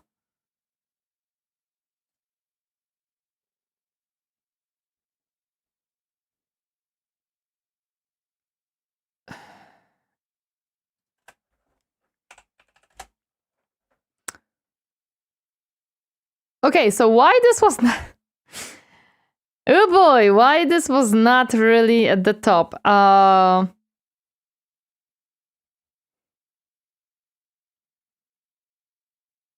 Yeah, Dawn of War 4 will have Mechanicus as a faction. Warhammer, Mechanicus, and Dawn of War are two different things. Chat, you're confusing me right now. You are greatly confusing me right now. Because they don't label it as a gameplay. Oh, they're stupid. Is this a gameplay? Let me check. Yeah, this has some gameplay. The campaign has always been my favorite part of Dawn of War, putting its RTS action into the context of the wild, over-the-top, operatic drama of the far future. When I got to go hands-on with the first bit of Dawn of War 4's grim story, it was a bit less opera and a bit more party rock, with the Orc faction leading the way. Well, if you're fighting with the Orc faction, then yeah, makes sense. Yeah, I'm confused. I don't know what you guys are talking about. Maybe that we are also confused. I feel like you guys are talking about completely two different things. A person on YouTube said, if you're definitely playing Blood Ravens when you reach Dawn of War Retribution... Oh, because they were talking about Dawn of War Retribution. I was thinking about Dawn of War 4, and I don't know if I'm even gonna play Retribution at this point, because I don't know. We'll see. Let's talk about Retribution. You said you would be playing Mechanicus as the confusion. Yes, because I was thinking about Dawn of War 4 already. I still haven't seen most of Dawn of War 4 videos, just the first release trailer. Me too. Forgot about everything. We have been sabotaged by the chaos, but we good now. I also wouldn't watch IGN. They are mostly stupid. Okay, should we watch the Zerkovich video instead in that case? Is that the pathway to go with the Zerkovich and his explanation of what IGN couldn't? Yes, the chaos was just confusing us all. It's okay. Zinch has jumped into the chat for a second and made everyone confused. You did react to the... No, I don't think so. I think I watched the orc trailer off stream because these trailers are very, very short, not really worth a reaction. Zin has confused everyone involved, yes. Okay, then we can watch the Zerkovich video. The Zerkovich video is... Where is it? This is the 5 months ago. This is the 9 days ago one. Right? Yeah, this is the one. At least for anyone who knows about Warhammer and Dawn of War, so we're going to look a little bit deeper into this gameplay to see how the game really feels. Is it more like Dawn of War 1? Is it more like Dawn of War 2? From what I've seen, it's gonna be more like Dawn of War 1 than 2. Brother Blood Ravens chose a path and charge. Heaven forbid, is it more like Dawn of War 3? Let's have a look. No! No, he just spoken a heresy. There is no Dawn of War 3. They skipped one number. The first question many have is there base building? And yes, there is. Just like Dawn of War 1 will now have separate buildings for separate things, and you can place them wherever the hell you like. In Dawn of War 2, it was just a single building that acted as your base, so it's nice to see base building. You had a bases in Dawn of War 2? What? I'm confused. Wait. In Dawn of War 2, it was just a single building that acted as your base. I mean... The drop pod is... I don't know if I would call it a base. It's a drop pod. There is no Dawn of War 3, exactly. Campaign is different from campaign? I see. So, it's nice to see base building. Campaign is different from skirmish. Oh, yeah. Okay. Fully back. Another question some have is there builder units? Those that construct your buildings or repair your buildings? It seems like the answer is no, because we can see a build button here on the UI, not part of the unit. I see. And when you hit this, it...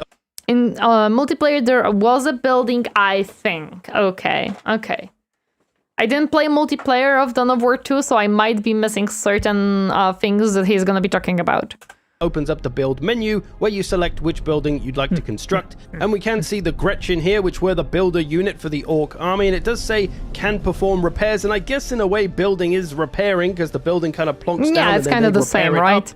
And also in the orc faction video from Dawn of War, we can see goblins dancing around the buildings as they go up, so maybe they kind of do act as builders. You know what? I love that. I love the fact that to build something in an orc faction, the goblins are dancing around and it just erupts into a thing together from the scrap. It's perfect. Yes, that's what I imagine orcs building looks like. Although in one of these right here, you see it looks like orcs are actually doing the repairing, so not entirely sure.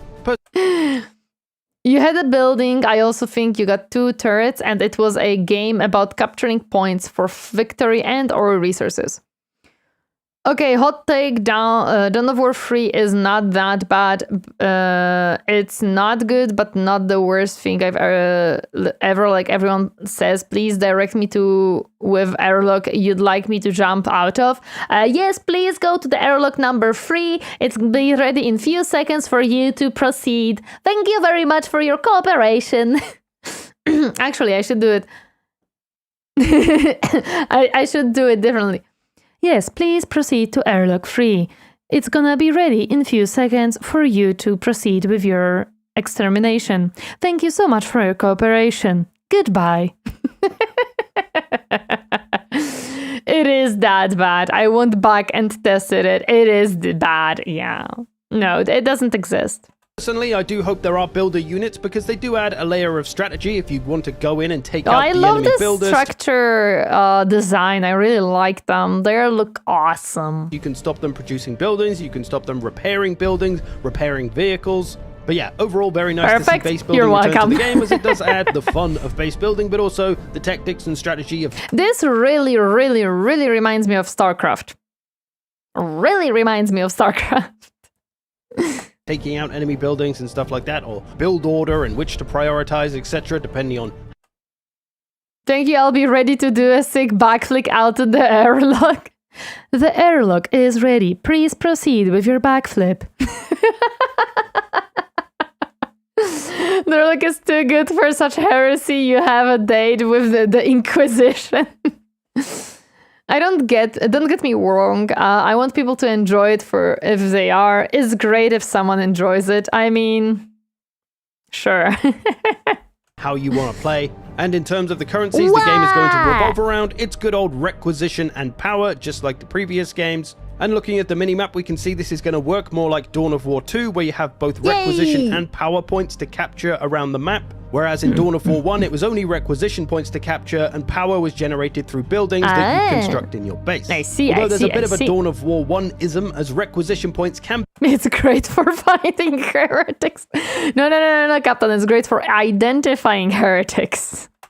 be upgraded, which you could do in Dawn of War 1, and correct me if I'm wrong, I don't think you could do in Dawn of War 2. You could upgrade the power points, but not the requisition points. But as we can see here, the player is going to upgrade the requisition point, and we see the animation for it upgrading here. So that's nice, I think, to make requisition points feel a little more important.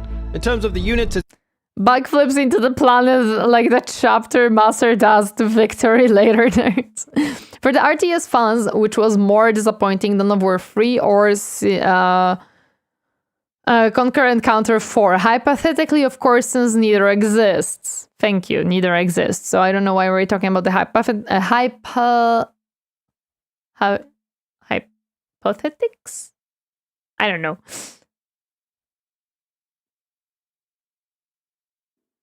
Dawn of War 3 did have an Imperial Knights. It's something. Since 4, no contest. Damn.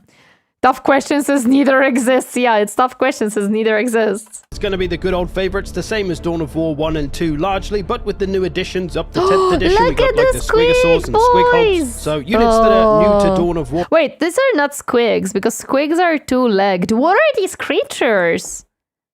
Chat! What are these? Are they squigs? Wait, no, I feel like they have 4 legs. No, they have 4 legs. What are these? Squigs are two-legged. Squighogs. Oh, I somehow never saw them. Look at those boys. You're so cute. Up to 10th edition, we got like the Squigosaurs and Squighogs. So units that are new to Dawn of War at least, which will be pretty nice. And of course, your since Z4 ended a beloved series, Dawn of War survived Dawn of War 3. Of course, none of them exists, but yes. There is a variety of squig for every purpose. Perfect.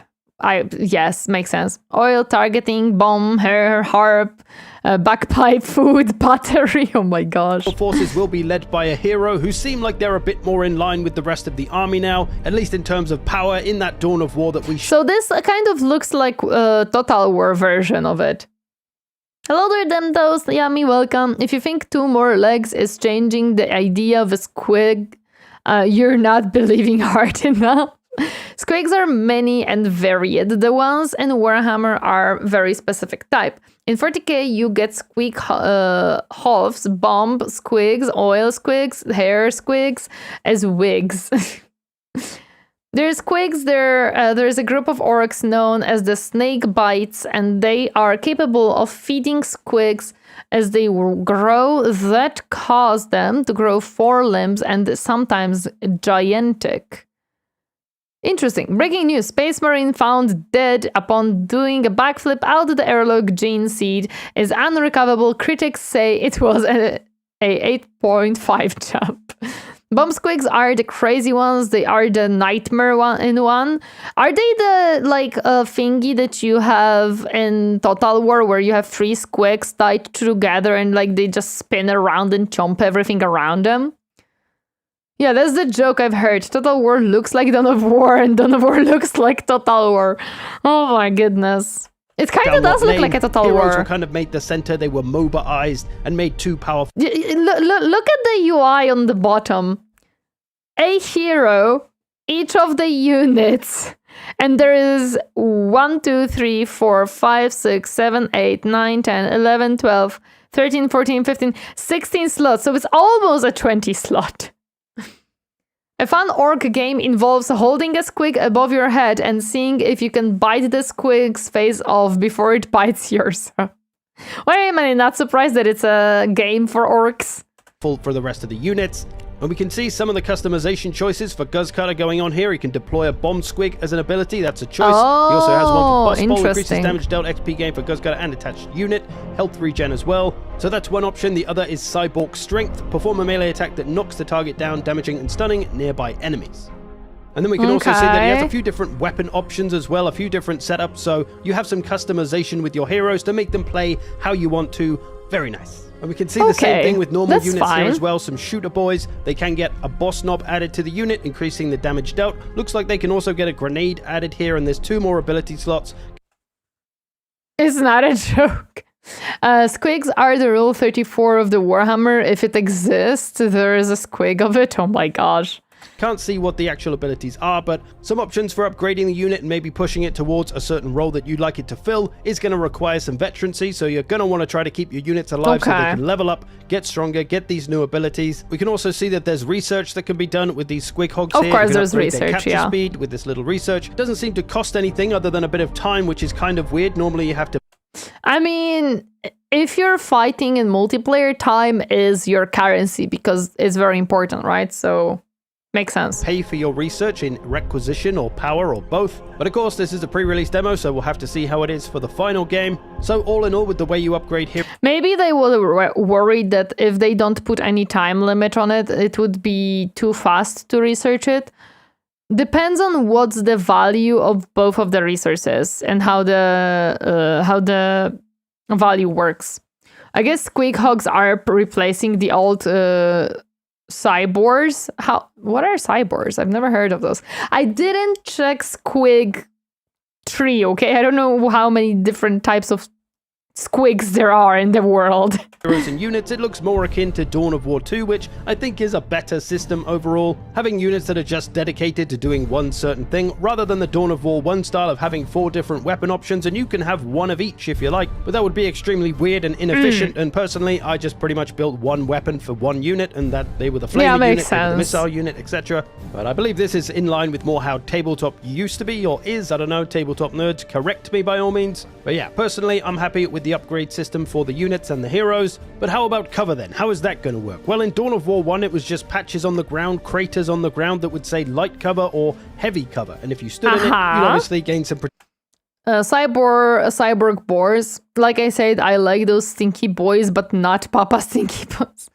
Bomb squigs, sexy squigs, hair squigs, monster squigs. Oh my god. Can you get squig bacon and will it bite back? I guess not, because it cannot bite anymore, but yeah. You can eat it, so it can be bacon. Protection from incoming fire. In Dawn of War 2, it was more of a company of heroes system where you put your units where the yellow dots are for half cover and green dots for full cover. But nowhere in the gameplay do we see any green or yellow dots, so we can assume that this kind of cover system is not in Dawn of War 4. I wonder what is... I didn't see any covers, things in there. Fun fact, squigs within the orc mindset are the only ones that exhibit true loyalty. Orcs and Gretchen are loyal to strength, earn the loyalty of a squig, and it will die for you. Aww, they are like doggos! And maybe it's more like a Dawn of War 1 system where there's just patches or craters on the ground you can stand in, or maybe it's neither. As we can see here, these 2 ranged units are stood behind some actual physical cover. So maybe this is all there is of a cover system now? Are these we have seen Imperial Guardsmen behind cover. Yeah, that's true. Placed here on the map, or can I build them myself wherever I want or in certain spots? Not entirely sure, but it seems like that might be how cover is going to work now. If that's the case, it's hard to know whether that's going to be better or worse for the game. It depends, I would say. Like, it depends on where the cover is and how can you use it. But yeah. On one hand, it might add some strategy to holding those points and making those points feel more important. Because if you have a very ranged faction, like I would believe Mechanicus, for example, is rather a ranged faction. You really want that cover to be on your side. If you're fighting orcs, which are a little bit more melee faction, you want to push the cover away from the enemy, right? Especially a ranged enemy. If it's just set place little barricaded areas, but it means most units will be fighting out in the open with not really any use of cover. But I guess there was a lot of that in Dawn of War anyway.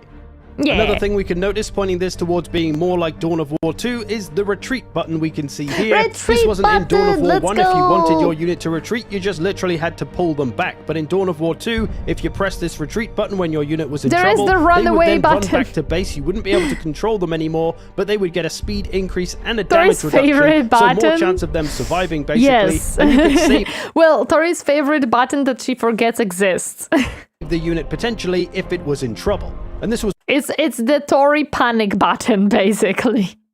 In Dawn of War 1, cover was an area on the ground. You also had negative cover or exposed area. Oh, interesting. It's all about keeping your units alive rather than them getting wiped out and losing their experience. You want them to gain veterans. Yeah, so it's literally the same as Total War. You would rather have the units survive and get level up than wipe it out to get a new one, because the longer they survive, the stronger they get. So that's also very similar to Total War, I would say. I don't know, was that the case in the previous Dawn of War? Seems pretty bad in an RTS game. So they can get those higher level abilities or war gear. Another At thing least we can notice is competitively, pickups around the map. You see this orc unit here goes up to a little health pickup and then gets healed. They can I don't recall heal! ever seeing a health pickup around the map in Dawn of War, so that's something a little bit different, a little bit new. Not sure how I feel about it, because normally healing up the units is another unit's job. Like for the orcs, it's the Pain Boy or the Mad Doc in Dawn of War 1, I think. But what other power-ups are going to be around the map? Is there going to be like a damage It's interesting to see the little basis of the models of one unit. I wonder what is this specifically for, because I don't think you can control one model. I think you still have to control a unit. So that's interesting what this is for. Necron was unaffected by cover rules. Oh, interesting. Total War is going to be the same game. They are making essentially the same game. Oh my gosh. Why are they doing that? I mean, more of RTS is not bad, I guess. Dawn of War was before competitiveness was a concern. Not quite. Competitiveness started with StarCraft. Doc in Dawn of War 1, I think. But what other power-ups are going Yeah, I really wonder what are these for. What their thing will be. Strategy layer should be different, at least tactical layer though. to be around the map? Is there going to be like a damage boost one or a speed boost one? That's maybe a little bit too arcade. Yeah, that feel if they added the like speed boost and healing and damage boost, that kind of feels out of place to me at least. I would not want that in a Dawn of War game. Dawn of War 1 was focused on story first. The only difference is probably going to be that you can shoot your own units.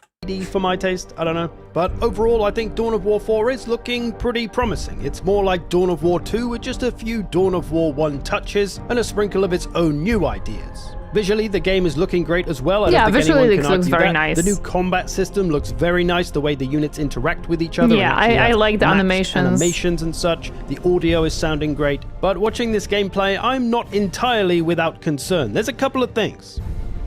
Firstly, numbers. If you look at the army down on the bottom of the UI, it's 20 units. It is 20 in the end? Wait a second. Did I miscalculate it? 1, 2, 3, 4, 5, 6, 7, 8, 9, 10, 11, 12, 13, 14, 15, 16, 17. So they did literally the 20 stack of Total War. They literally did that. Oh my god. Like at the beginning it showed 16 and I'm like, okay, fine. Now they went Total War full on. There's 20 stack. Oh my gosh. It wasn't until Dawn of War 3 that they concerned themselves with competitiveness, and then look what happened.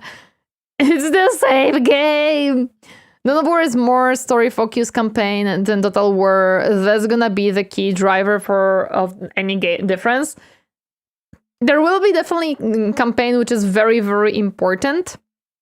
Like, I think that it will definitely be an important part of the game.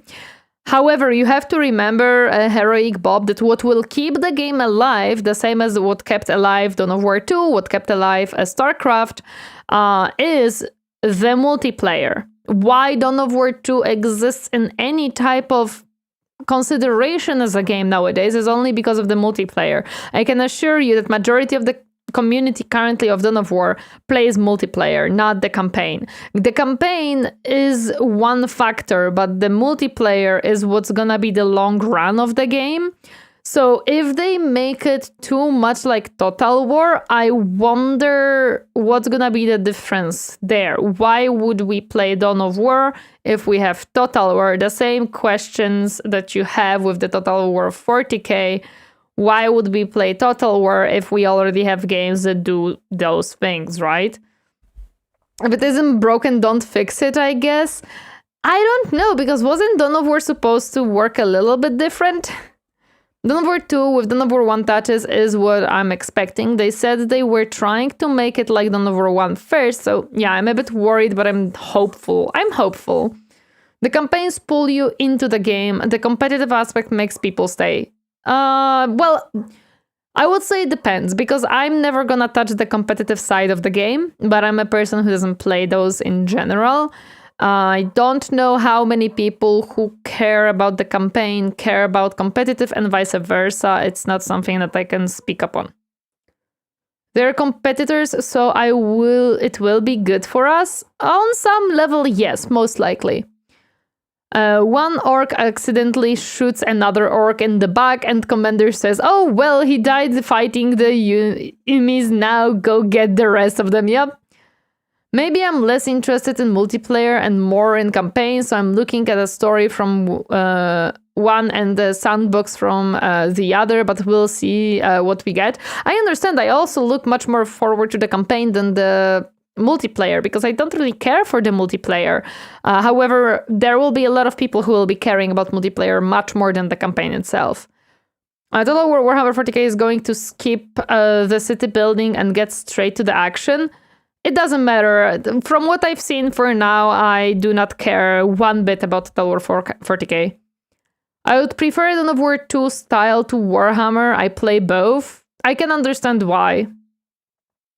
Also, welcome Oblivion Zone. Happy to see you. We'll see once they shared info about Total War 40K. Yeah, we'll see about that one, because for now we don't have that much to go off of. PvE players are different from PvP players. They usually don't play the same modes. That's also true.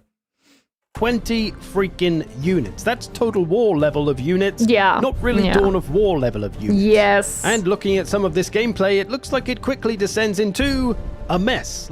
Oh yeah, because also this is another thing in Total War. Majority of the time, how the fights go is you have two sides. You have a map that is rectangular square. And the two sides fight. I know that there are ambushes, I know that there is some variations, but they're not huge variations. I'm talking about like 80% of the gameplay when you fight in Total War. In Dawn of War, you are supposed to be capturing the points. You're supposed to be basically the StarCraft type of gameplay. So I'm wondering, I'm really wondering how it's gonna work with such a huge amount of units in Dawn of War.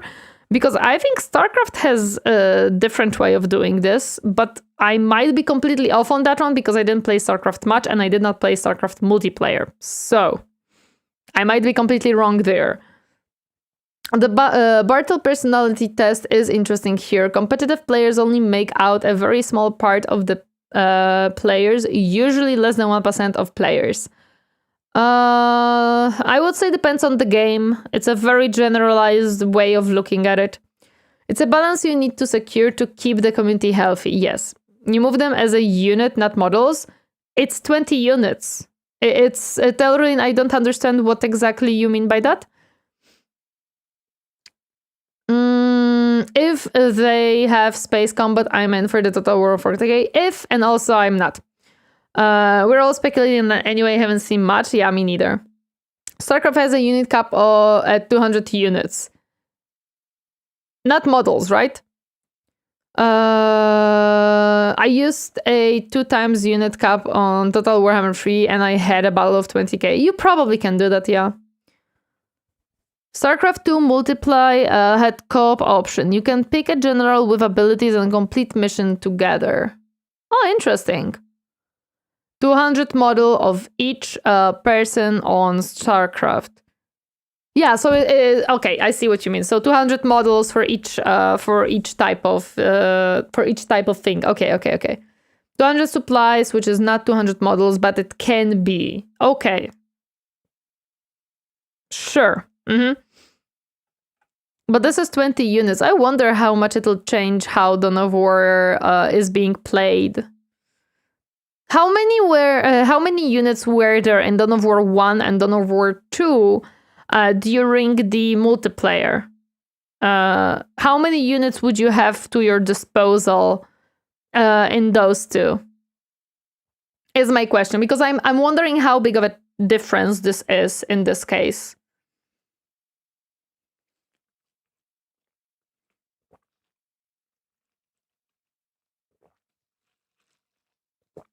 There was a funny thing in Dawn of War 1 where the Space Marines were capped by unit and the Orcs were capped by models, and the Space Marines could therefore field more models at one point. Dawn of War 1 would be around 5-6 infantry units plus characters and about 4 vehicles. Guard and Orcs are an exception. But how many units is it too many for you to look after in the micro?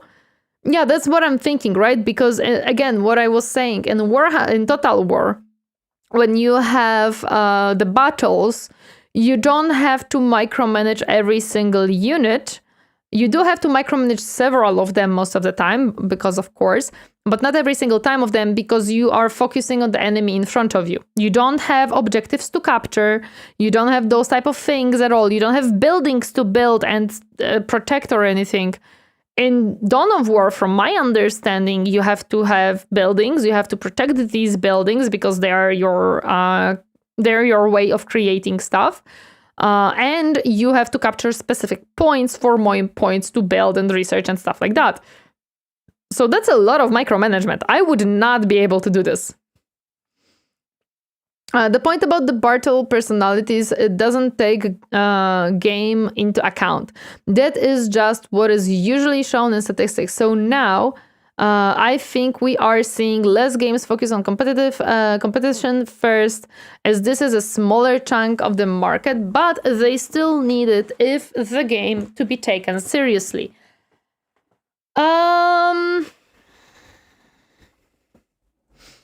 I don't know. I would disagree with it. Joe Tender, hi, welcome, happy to see you. Dawn of War 1 obliterated me when I tried to play it a few years ago. I can understand why I would probably struggle with it. 4 is plenty for me, that's why I don't do multiplayer, makes sense. I struggle with the 4-5 that the game gives you in campaign. Plus, I don't think you can pause in Dawn of War. In multiplayer, 100% no. In the campaign, in the second one, I cannot, so I was already struggling because of that. I enjoyed Dawn of War 1. Yeah, no pause in campaign in Dawn of War 1. In Dawn of War 2, it doesn't work for me. I don't know if it should be there or not, but for me, it doesn't work. I really wish that there was a pause because it would take so much stress away from me trying to play that game, but there is not. I need to save back money for that Total Warhammer 40K. Nah, I don't care for now. Wacky, thank you so much for the follow. Welcome to my comfy space. Happy Enjoyers Day. Also, sorry for the ads on Twitch. Don't worry, we have the video paused because we were discussing things, so don't worry about it. I'm mostly a turn-based player, so I'm just not suited for RTS. I am very new to RTS. And it is very new for me to learn a lot of things from them, from those type of games, but I am definitely learning. I'm not necessarily a turn-based player because I did play action games as well, and I don't struggle. I played FPS games, and I don't struggle necessarily most of the time. Mostly hero shooters. I'm better at hero shooters than true FPS like Apex Legends. I didn't do that well with Apex Legends stuff. I am a little bit better with like the hero shooter type of games. But no pause in Dawn of War kills me so badly. You did okay. Yeah, I'm not saying that I'm awful at Apex and I cannot play the game at all. I just feel like I was always better at Overwatch or Marvel Rivals much quicker than in Apex. In order for you to get good at Total War, the pause button sends you to the Shadow Realm. No pause in Total War 2. The ability to pause in Total War has spoiled me. I don't think that in order for you to be good at Total War, you shouldn't be pausing. Because a lot of times what I do with the pause button in the Total War is assessing the situation and reorganizing my thoughts depending on what is happening on the battlefield. The fact that I don't have that option on Dawn of War 2 a lot of times makes me panic because I don't have actual time to assess the situation. Pause for a moment, look what is actually happening, align my next actions and go on. I have to come up with a lot of things on the fly and I'm just not there with my capabilities on RTS just yet. StarCraft 2 is a very good way to get into RTS, I think. I've little experience in the game myself. I started the second game with the campaign and with the tutorial. I just never continued due to time restraints, but I do wish to I started the first game. But I wish to continue it, although pathfinding sometimes kills me, but I do wish to try it again. What do we qualify as good in this case? In which case, Tilruin? I'm sorry, I think I lost which part is the question connected to. Anyone saying that pause bad for Total War is MP focused and that is minority of the game for real. Total War, I mean good as in you are able to win some of the little bit more difficult games. Like if you get, like I would say if you're able to turn some of the battles that feel very hard to win, like when I was, to give you an example, what I would see as a good player, some of the defenses that I was doing with High Elves against Noctilius, I believe, was it? Where he would outnumber me and have much stronger army and stuff like that, and I was still able to win with just a garrison. I would consider that a good player who knows how the game functions, is able to take advantage of it, and, you know, then you can better a Total War by reading up on war history and tactics. Oh, of course, yes, 100% you can. If you use actual historical tactics in Total War games, a lot of times they will work. But it won't be as fun as you playing more, of course. I mean, Dawn of War is like Warcraft 3. You can't pause game there either. I think it has something to do of non-stop playing with a kind of skill match that you have micromanage and make your moves fast. I would say it depends on the person who wants to pause and doesn't. It really depends on your gameplay. I feel like a pause button is very beneficial for me. I understand if someone doesn't wish to do that. Swarming is a tactic. At the end of the day, they're all games. If you enjoy it more using a pause option, go crazy with it. Yeah, exactly. Have you read that book? I think it's called The Art of War. No. Some tactics, of course, do not work in Total War, mostly because AI is not smart enough to play in a way those tactics utilizes. Of course, that is also a thing. Where there's just so much going on, it's going to be hard to actually find those matchups you're looking for and to use the tactics of your abilities and stuff like that. I mean, just look at all the units here. Look at all the different types of units. How the hell do you manage this mess? Now, it could be a case of a couple of simple explanations here. Number one, this is just a demo to show off some stuff. And as we can see, the pop count in the top left says 40 of 300, and it's a 20 stack. So obviously that's not correct. It's just for the demo. It's not really reporting correctly. Cool, whatever. I wonder. But still, you can have this many units. It also could be the case that, well, it's an IGN game journalist playing, and they somehow managed to make their gameplay look like they've never played a video game before in their life. In fact, it might even be a requirement to get a job there that you have to put on your resume you've never played a video game before.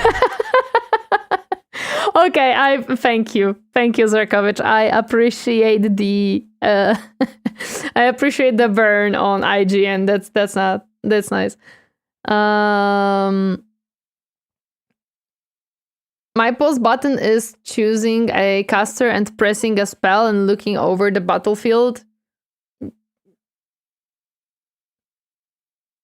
I mean, sure, if it works for you.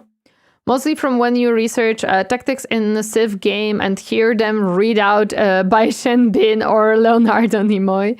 That's why you guys need the pause button. You have to read Sun Tzu. No, I don't think me reading the book would mean I understand it and can utilize all of its things. Like, that's not how this works. Also, if you are a person who doesn't want to use the pause button, sure, go ahead, but I'm not gonna agree with you. They never live down Cuphead. Yep, they just never will do that, dude. Sony will hook him up with the AI player soon. Oh no. I have read The Art of War. I remember some of it. Yep, there you go. You can check swarming military in Wikipedia. It lists some examples of swarming being used in historical battles. Oh my goodness. I mean, I love to pause games as well. I played Going Medieval Age of Wonder 4. Well, it's a very good mechanic and it helps to understand your next move. Yeah. Real life tactics and strategy is all and good until a dragon shows up. Yeah, they don't prepare you for the dragons and wyverns and stuff. Art of War is mostly what not to do, honestly. Don't fight enemy when you think you can lose, etc. Well, in all fairness, I wouldn't be shocked if Napoleon was counting on... He was hoping for one, okay? I don't think there is any historical reference of dragons. Damn it. Versus Bossbone, I bet you guys are wondering how I got in this situation. Well, let me take you back to where it all started. Yes. Some of the Sun Tzu is written for idiots, sons of rich people, as I recall. Once you get through the fancy phrasing, there's a lot of advice like, your soldiers will fight better if you feed them. All records must have been lost in the fire. Yeah, all the records of the dragons must have been just lost in the fires. It's okay. But to me, at least, Dawn of War has never been about mass scale and having lots of units. It's about having a small handful of units and using them well, using them optimally, getting those good matchups and using their strengths against the enemy's weakness. I've recently played through the Dawn of War 1 campaign on the hardest difficulty, and I never used more than maybe 5 or 10 units at a time. If you watch any Dawn of War Pro matches, 1v1s, the armies are never very big. And so if this game is going for scale and thinks players want scale and massive battles that are just mashups of madness and you can't really see what the fuck is going on because there's simply too much to manage. I mean, okay, so what is going on this one screen, right? Let's see what's going on. We have, I presume, a building. Again, I don't know icons and I don't know Dawn of War multiplayer too much. We have the orcs. I think this is also orcs. I think this is also orcs. No idea. Where is the enemy is a question. I have actually no clue. Have you ever seen a pro match of Dawn of War 2? No. Real life tactics get messed up when a dragon shows up. A dragon gets messed up when the CWIS Tomahawk missiles show up. Art of War is pretty much war for dummies. Perfect. Maybe I should read it. Have you seen the pro match? No. Probably not. I checked. Sun Tzu do cover dragons. I don't really care about PvP because I don't play PvP. Looks like orcs versus orcs. Okay, that would explain why I'm seeing a lot of orcs, actually. That would explain that. But in that case... Is the red ones the enemy? Yes, the red ones are the enemies and blue ones. Okay, so this is enemy. Destroying the structure. Okay, I can somewhat read the screen. Somewhat, but that's because I paused the thingy. Hello there, Cortez. Welcome. Happy to see you. How are you doing today? Loki, if you go to single player, it kind of bleeds over to PvP. I'm just not a PvP person. I don't care for PvP stuff. I'm not competitive player. Like if I play the hero shooter games, I don't play competitively. I am not that type of person. That's kind of it. I'm pretty good in part. Happy to hear that. Pro matches of CNC are crazy. I can't imagine building things and immediately selling them just to get an extra infantry out faster. Damn. In every game, it's a very different world. Competitive play is... if I am... Did you say you played Marvel Rivals? Yes, I did. I did play Marvel Rivals. And I wouldn't say that competitive can be compared to a single player or casual, because if I now went in Dawn of War 2 into someone who has basic understanding, if I went into competitive plays, I would not be happy.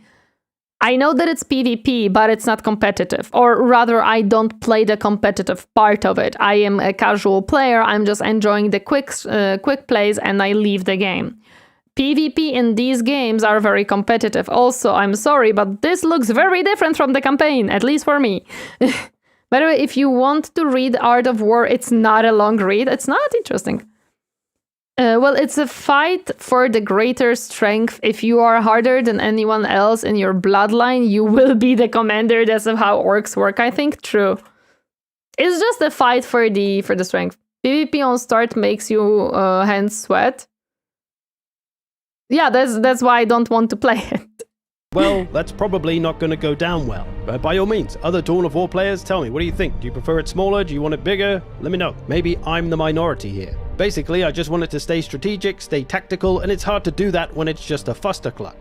Out of interest, I wanted to see what a full population cap army looks like in Dawn of War 1, because I never really get anywhere near full cap, to be honest. And I guess it looks pretty big, but like I say, I never really get here. This is just... Okay, so I'm wondering actually, since this looks somewhat big, right? I wonder if that's gonna end up the same, that the community will still play with the smaller amount of units just because that's how they prefer it, instead of what the cap actual is. Haven't played Marvel Rivals, but aren't you controlling a single thing in that? Different to managing 10... Marvel Rivals is a completely different type of game. Because Marvel Rivals is a third-person hero shooter, while this is an RTS game. So it was just a thing that, I do play PvP games, but I don't play strategy PvP games. Depends on how the meta will shift. True, that's also... The meta will be a lot of things. It seems like it's hard to get to a Doom stack compared to Total War Warhammer 3. Yeah, it feels like it's a little different, that it doesn't work very similar. So I think it depends on how the community will evolve and the meta, so-called, right? PopCap is sometimes about making the game strategic, but often it has been about hardware limitations. Competitive PvP games always have meta because people want to win. Sea of Thieves had meta. True, there is always meta, man. There's always meta. Art of War is a very short book. It's very quotable. Lots of things like most battles are decided before they're fought. Of know your own strength and know your enemies and you'll win every battle. Yeah, that's what I thought. Not a good comparison PvP gaming experience. No, not at all. Not at all. It's completely different type of games. And I don't think I would be really good at RTS PvP because I get overwhelmed very easily. So even if in Total War I would do okay in single player, I will struggle in multiplayer because, again, I cannot pause and I start panic and I don't know how to react, and that creates a problem. Strat is all about hotkeys. If you don't know about them, then you might not ever know. Yeah, but I think, Brecknam, you're not understanding a very important part of my personality. I don't want to ever play PvP strategy game. I can play it as in like have fun with like what I did with Lionheart when we played a little bit of PvP. Sure, for funsies and laughs, and nobody really cares to win or lose. It's just for enjoyment. But I'm not a sweat lord. I don't want to go into the competitive scene, and I will never do. The Dawn of War 4, what I'm gonna be playing is the campaign. I was not sweaty in Overwatch, I was not sweaty in Marvel Rivals, I was just a casual playing, having a good time. That's literally it. That's literally it. I was improving by myself and having fun in every... Basically, I don't even if I lost 20 games in a row, I would have a very minimal frustration. Like, I don't really get frustrated by losing the games or anything. I'm not the type of person. I really would strongly suggest ever playing against people online because everyone is super sweat. Yeah, but why? It wouldn't be enjoyable for me. It would not be like, I wouldn't be having fun playing that. So why would I expose myself to that experience? It's like saying, I don't know, go into a very hot country when you hate sweating and being hot, or go to a very cold hot country when you hate cold. You know you're gonna hate it. Why do it to yourself? If I know I'm not gonna enjoy the thing, why would I do that? I'm on Tori's side here. Only multiplayer RTS I'm interested in is co-op. Yes, 100%. Co-op is fun. I think the quote, "the player will optimize the fun out of a game," still rings true. Definitely. Definitely. That's why I started Balance. Battle defines players as socializers, achievers, explorers, and killers. I am explorer and probably a little bit of an achiever in certain way. Killers are the competitive. Yeah, I'm almost like, I'm not the killer. The professionals, lol. If you don't play to win in PvP RTS, you spoil the challenge for the other players and waste their time. Exactly, because the other player, they want a challenge. They want to have the fun. They want to actually have a challenge with a person who is on the same level as them. They want to enjoy the challenge. They want to have that adrenaline rush that, oh my god, I want to win. I want to win. I am not a person who wants that. I don't find interest in that. Total Warhammer free co-op is fun. It is fun. I do enjoy playing Total Warhammer free co-op. I'm an explorer. I like to see and experience things, also solve things. It's the opposite of killer in most aspects. I love explorer and I love achiever, but achiever, I would say it's like, I don't know, 50%. Because I just want to get better or learn, but it's not necessarily I must win or I must achieve something big, right? I'm not on that level. Well, Tori, I had to say it, but girl, no wrong section. I'm about to go to sleep. Good night, everyone. Have a nice dream. No problem. Thank you so much for stopping by. I appreciate it. Please rest well and sleep well. Dawn of War 2 co-op is also fun. Makes the micro much easier. I forgot that Dawn of War 2 has co-op. I should bring in Captain and just whenever I start panicking, Captain takes over with the level-headed. And yes, Captain was the one who would get frustrated during losing games than me. I wouldn't really care that much. Like, I could play Overwatch for 2, 3, 4 hours, win only a few matches, and I would be fine. StarCraft 2 co-op was fun, bit repetitive, but quick fun.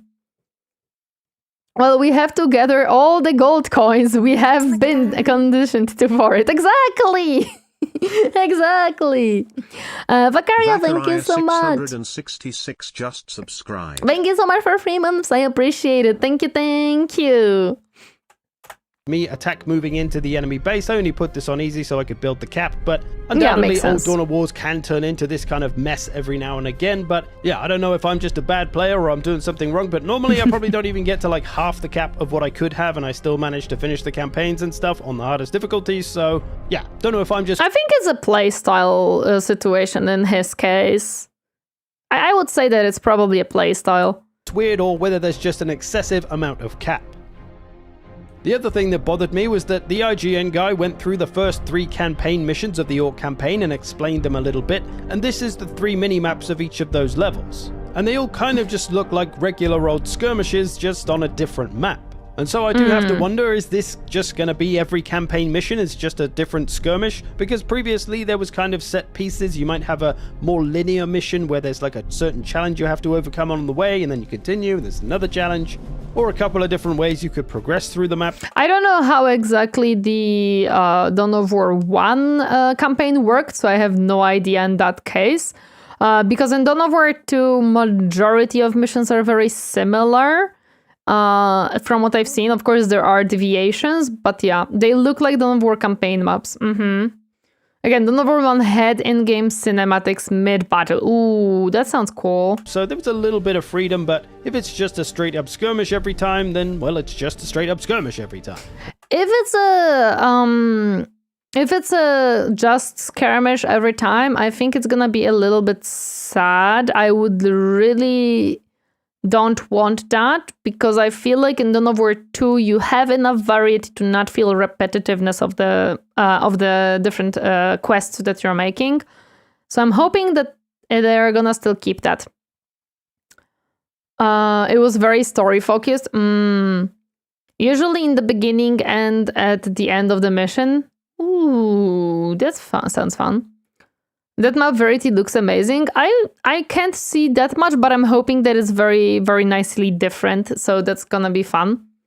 StarCraft 2 Co-op split screen was the best car memory ever. I like the Dawn of War 2 campaigns more than 1 for the variety. I see. So the 1 had better story, but the 2 had better variety. Interesting. And I can't really tell just by looking at this, but it kind of feels like the maps are maybe kind of small, like there's about 5 requisition points and 5 power points on each of these maps roughly, and some older Dawn of War game maps can feel pretty huge, or some are very small, some are somewhere in between. But this is kind of looking like all these maps are roughly the same size, and if they're all skirmishes and they're all the same size, that's... That's not a campaign, I'll have right? to see. I guess it's hard to tell without playing it exactly how it is, Yeah. but I guess I'm just worried that every mission is kind of going to feel the same. I But hope by not. all means, I could be I wrong really on the hope way not. I'm interpreting the maps and stuff, so I guess we'll have to see. It would be surprising if the campaign was just a different skirmish every time for like 8 No, or 10 missions I don't think for they each would do campaign. that. I don't think they would do that because they would be a huge move backwards comparing to the other games. Number 1, the missions felt like skirmishes with one or most set pieces built. In Dawn of War 2, you should only consider the story missions. The rest were kind of filler, not in a bad way. Yeah, that's true. That's completely true. Looks like they are shooting through the hills, unlike... Wow, look at that! Last stream, I was thinking about this part from Art of War. It is the rule in war. If our forces are 10 to the enemy's 1 to surrender him, if 5 to 1 to attack him, if twice as numerous to divide our army into 2, if equal matched, we can offer battle, if slightly inferior in numbers, we can avoid the enemy, if quite unequal in every way, we can flee from him when they divided their siege. I see.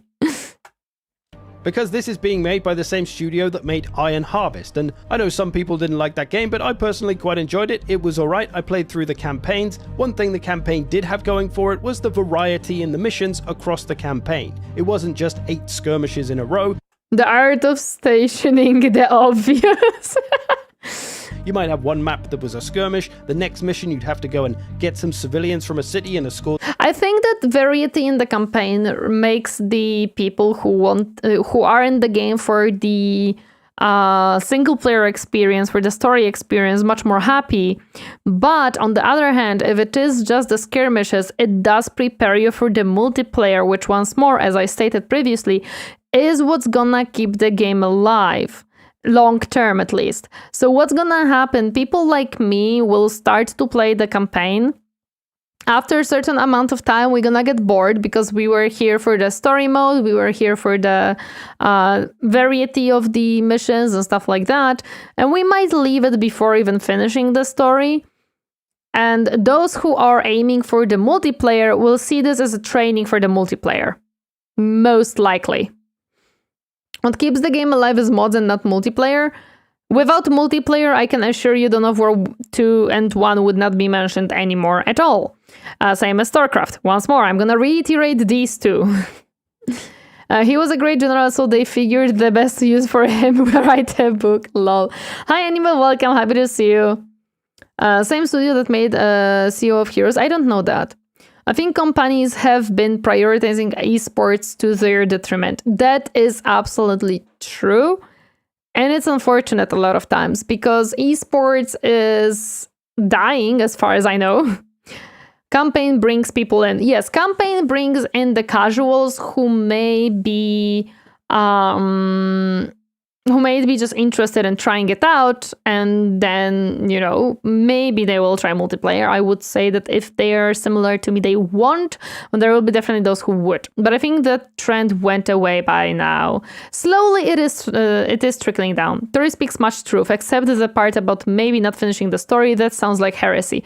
What I mean, Heroic Bob, is that if every single mission feels exactly the same to you, and let's be honest, we'll see how the story goes. I'm hoping that it's a riveting, great, and awesomely written story with great characters that we want to follow and we want to learn more about.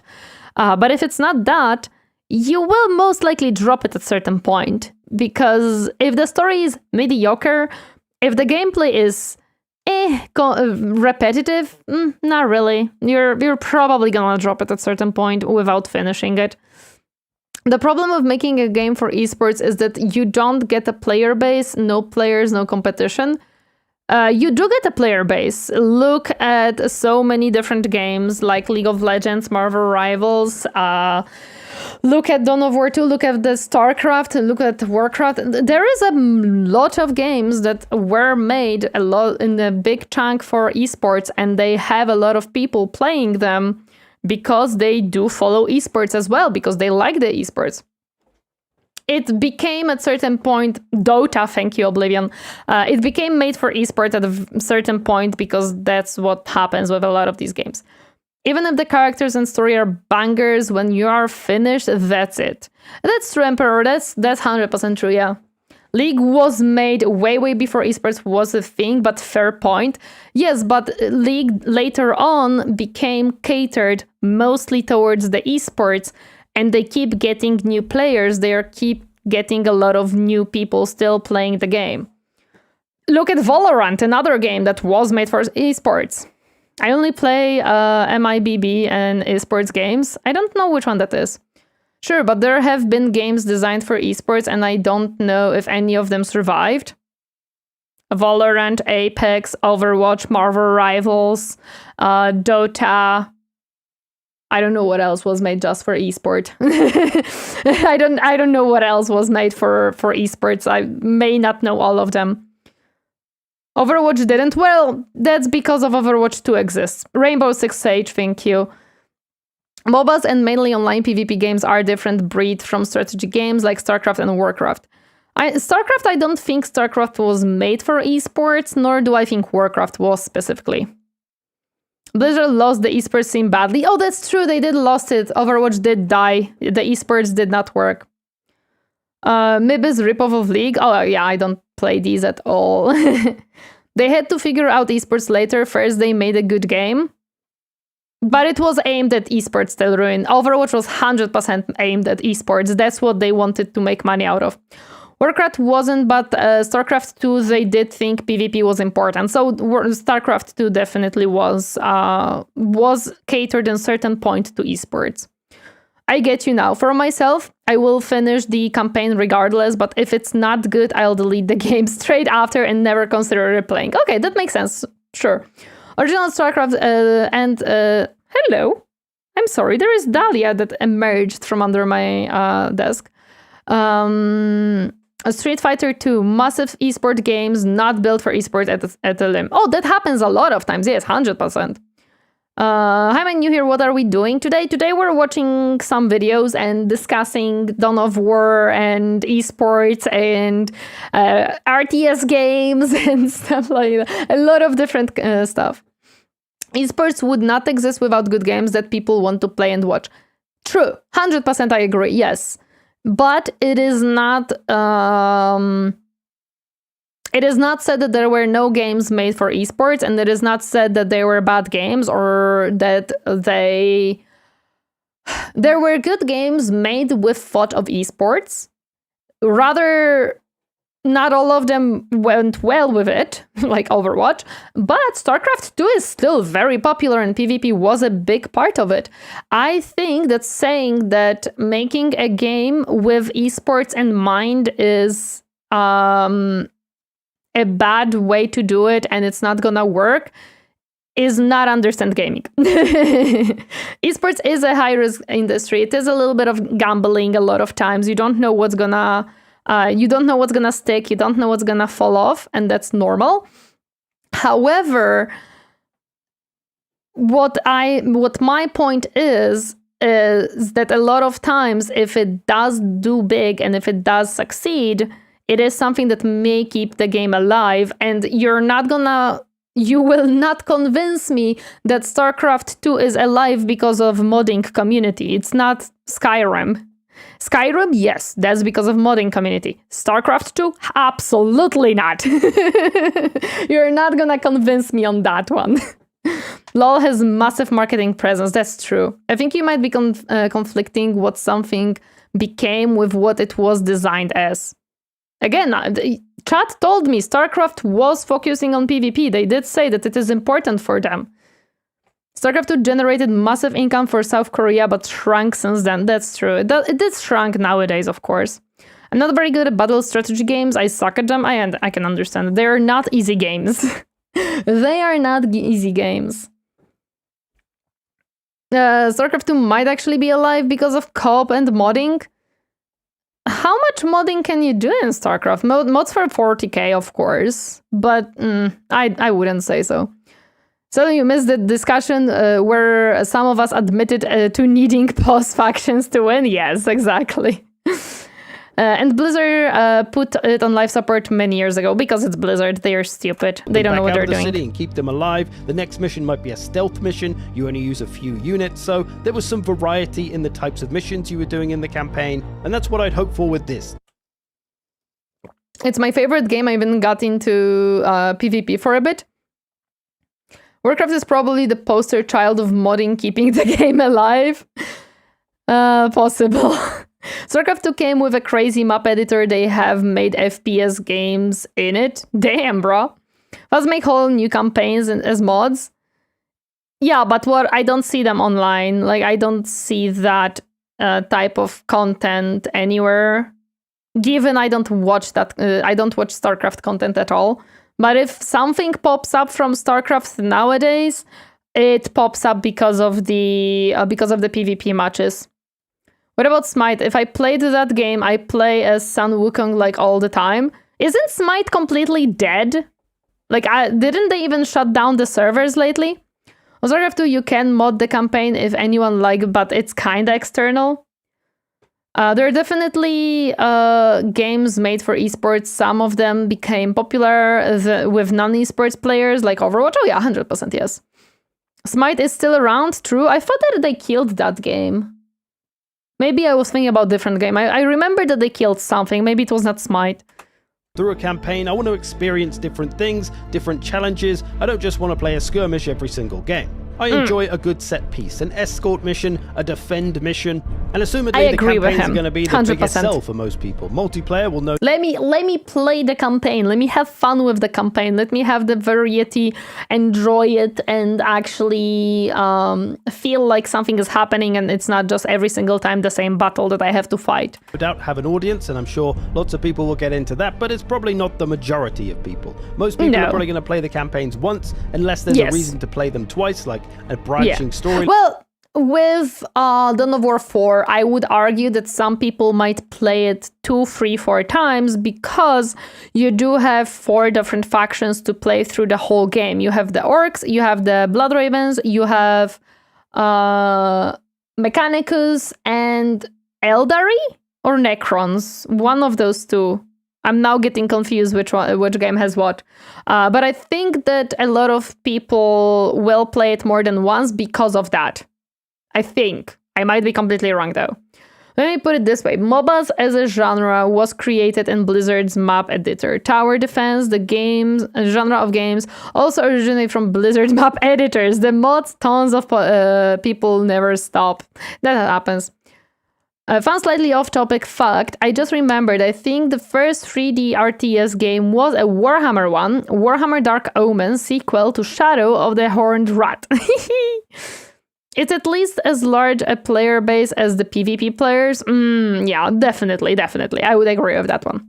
Line or a different set of missions you can play, which I know there is to some degree with this game. Apparently there is going to be some choices to make, but whether they're actually meaningful, consequential choices or whether they're just kind of fluff choices that give you the illusion of consequence, we'll have to see. But if the game wants to give itself some longevity, hopefully there is some variation in the campaign missions, there is choices that result in different missions being able to be played. That's going to give the replay value to campaigns while we wait for more campaigns to come along, because obviously they're going to do other factions, Necrons. One thing I don't like about PC is that there are some games that don't allow you to use controller and only a keyboard. That's by design. I don't want to tell you, I don't want to bash you on wanting to play on controller or anything. There are games that would just not work with controller due to how many buttons you would have to click at one point to do something. For example, I heard that City Skylines is absolutely unplayable on a controller due to how it functions. It's very uncomfortable. And I would argue that a lot of games on controller would just not work very well. So trying to make them compatible would be detrimental for the user, because if they try to use controller, it would just not be an enjoyable time for you. And there is no point. So with PC, it just makes sense that certain games should not use controllers. It just doesn't work. I loved building the Necron pyramids in Dawn of War 2. Maybe also Bane Blades for Imcard. Also, the devs need to show off what's possible in Warcraft 3. The devs practically made an open world campaign as a small custom campaign. I would still say Overwatch was not made for esports. It started effectively as an MMO. Maybe in a design phase, yes. As a design phase, yes. They wanted to make MMO, and then they realized that neither can they upkeep it, nor can they make that cost happen. Design for fun, and lastly, they didn't manage to get esports organized until 2 years after release. Yes, it was not made from the devs with thought in the esport. I think Blizzard or Activision wanted it to be for esports to get money. And mouse accuracy can be hellish on controller. Yeah, that's definitely a thing. One of the first RTS game on console was Tom Clancy's End War, and only because of voice control. And then Halo Wars RTS, that was console exclusive. Yes. When I was a kid, I was only allowed to play movie-based games on PS1. I'm not saying that it's bad that you just want to play on controller. I'm just explaining to you that there are games that are not compatible with controller due to the gameplay. So, yeah, that's just it. There is no point on shoehorning a controller into the game that's not gonna work properly, and it's gonna be almost impossible for you to enjoy it. Baneblades were both in. I think Necron Pyramids building mechanics was perfection. I agree. As Tori said, original project was MMO, but then they pivoted to FPS. Yes, so as a game, yes, the concept was to make an MMO, and I think that's partially why they wanted to do the single-player campaign for Overwatch 2, or the team, the developers wanted to make it happen. I think Activision or Blizzard, I don't know which one of those two geniuses, decided that that's not gonna happen and that they're gonna milk the game for as much money as they can. Tyranids, chaos, etc. So yeah, I have a lot of excitement for Dawn of War 4, but a few reservations until I can get my hands on it a little bit more. I have played a little demo from a while ago, but that's like probably a year old at this point. So yeah, I'm sure almost. some things have likely changed, and I know nothing of campaign outside of what IGN has given us in this video. But yeah, we'll have to see. Hopefully I can get my hands on this in the not too distant future and give you an update. And do let me know how you're feeling about Dawn of War 4. Are you looking forward to it? Are you excited? I'm sure we're all cautiously optimistic, even if you're new to the game or a returning Dawn of War player. I'm curious to hear your thoughts. I hope you've enjoyed this. Thanks for watching. I'll see you in the future. NES Head Overlord Supremacy looks nothing like what you expect from RTS, but it was real time and it was strategy. Much better on PC though, yeah. Yeah, that makes sense. That makes sense. Where is my mouse? Here is my mouse. Crash Fest. Wait, what? Where is yeah, what? Let me just hide it really quick. Let's watch a react to the Orc trailer real time. I think I saw it though. So it's not gonna be much of a reaction if I saw it. Let me check, but I think someone sent it to me on Discord, and I think I already saw it. Is it the... This is the announced trailer, so the... Oh, I'm not gonna have it here. Is it this one? Let me check really quick. No, this is a gameplay partially, and this is IGN again. Dawn of War 4. I didn't mark it, that's on me. One thing I didn't know back then is that Toy Story 2 and the Bugs Life on PS1 is that they share the same graphics and gameplay as each other, and that they were both made by Traveler's Tales. When I was young, I wouldn't know anything about publishers or who made what and stuff like that. I don't know which video it is. A genuine question, how does IGN still exist? Surely it's just people looking at guides and cheats. Not even, because I don't think IGN even has that anymore at this point. Oh, let me check.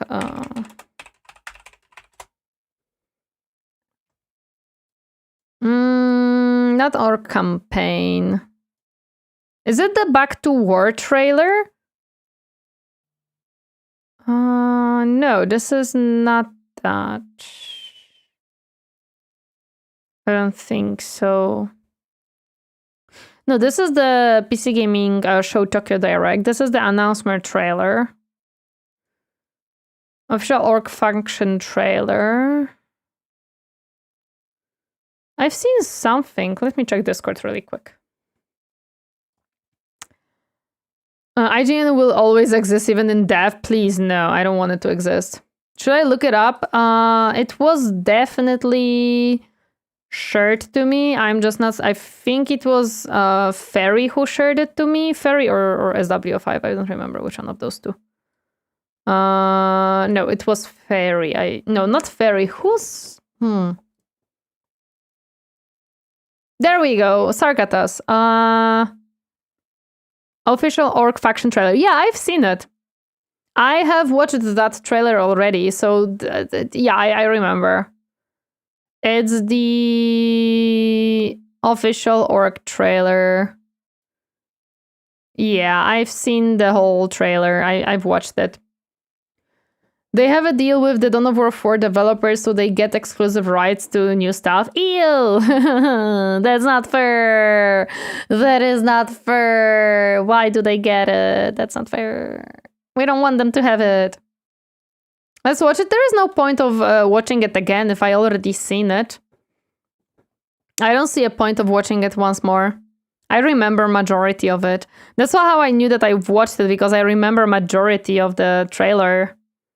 Like, I remember everything from it. They're glazing for money? Seriously, that's their way of being at this point.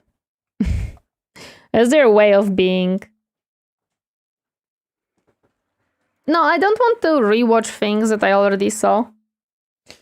Movie-based games on PS1 would show cutscenes from the movie, even Sega CD shared the same problem. Or lol. I didn't play these type of games whatsoever. I'm not a person who had access to these and who really played games when I was young. Everyone is hustling, true. Everyone is hustling and bustling for sure. For sure. Like, I didn't play games until pretty late, and I started with Sims. Surprise, no surprise there. Some Sims and some zoo management game. Basically, that's basically what I started with. That's basically what I started with some Sims and some zoo management. Then when I discovered, hey, Sims is great. It is great. It's a good game. Okay, the third one and the second one. Not the fourth one. Not the fourth one. We don't talk about that one. But generally speaking, I then discovered Steam. And I think Banished was one of the first games on Steam that I actually had. At least from my memory, that's one of the first games on Steam that I had. If I want to watch the movie, I'd watch the movie on DVD or on any type of streaming service. Yeah, sure. Like, if there is a lot of movies to watch, to be honest. Like, I don't have a way of playing DVDs anymore. I don't have the thingy for it. But okay, I'm gonna be ending the stream. We have been streaming for quite enough. I am extremely exhausted right now, so I do need some rest. I do need some tea and a nice rest before tomorrow's workday. So, YouTube, thank you so much for stopping by today. I really appreciate it. I hope to see you on Friday. We're gonna be playing some Total War Warhammer 3 Skaven campaign. We're gonna be continuing it. So I hope to see you then. Please take care of yourself and bye-bye, YouTube. Bye-bye.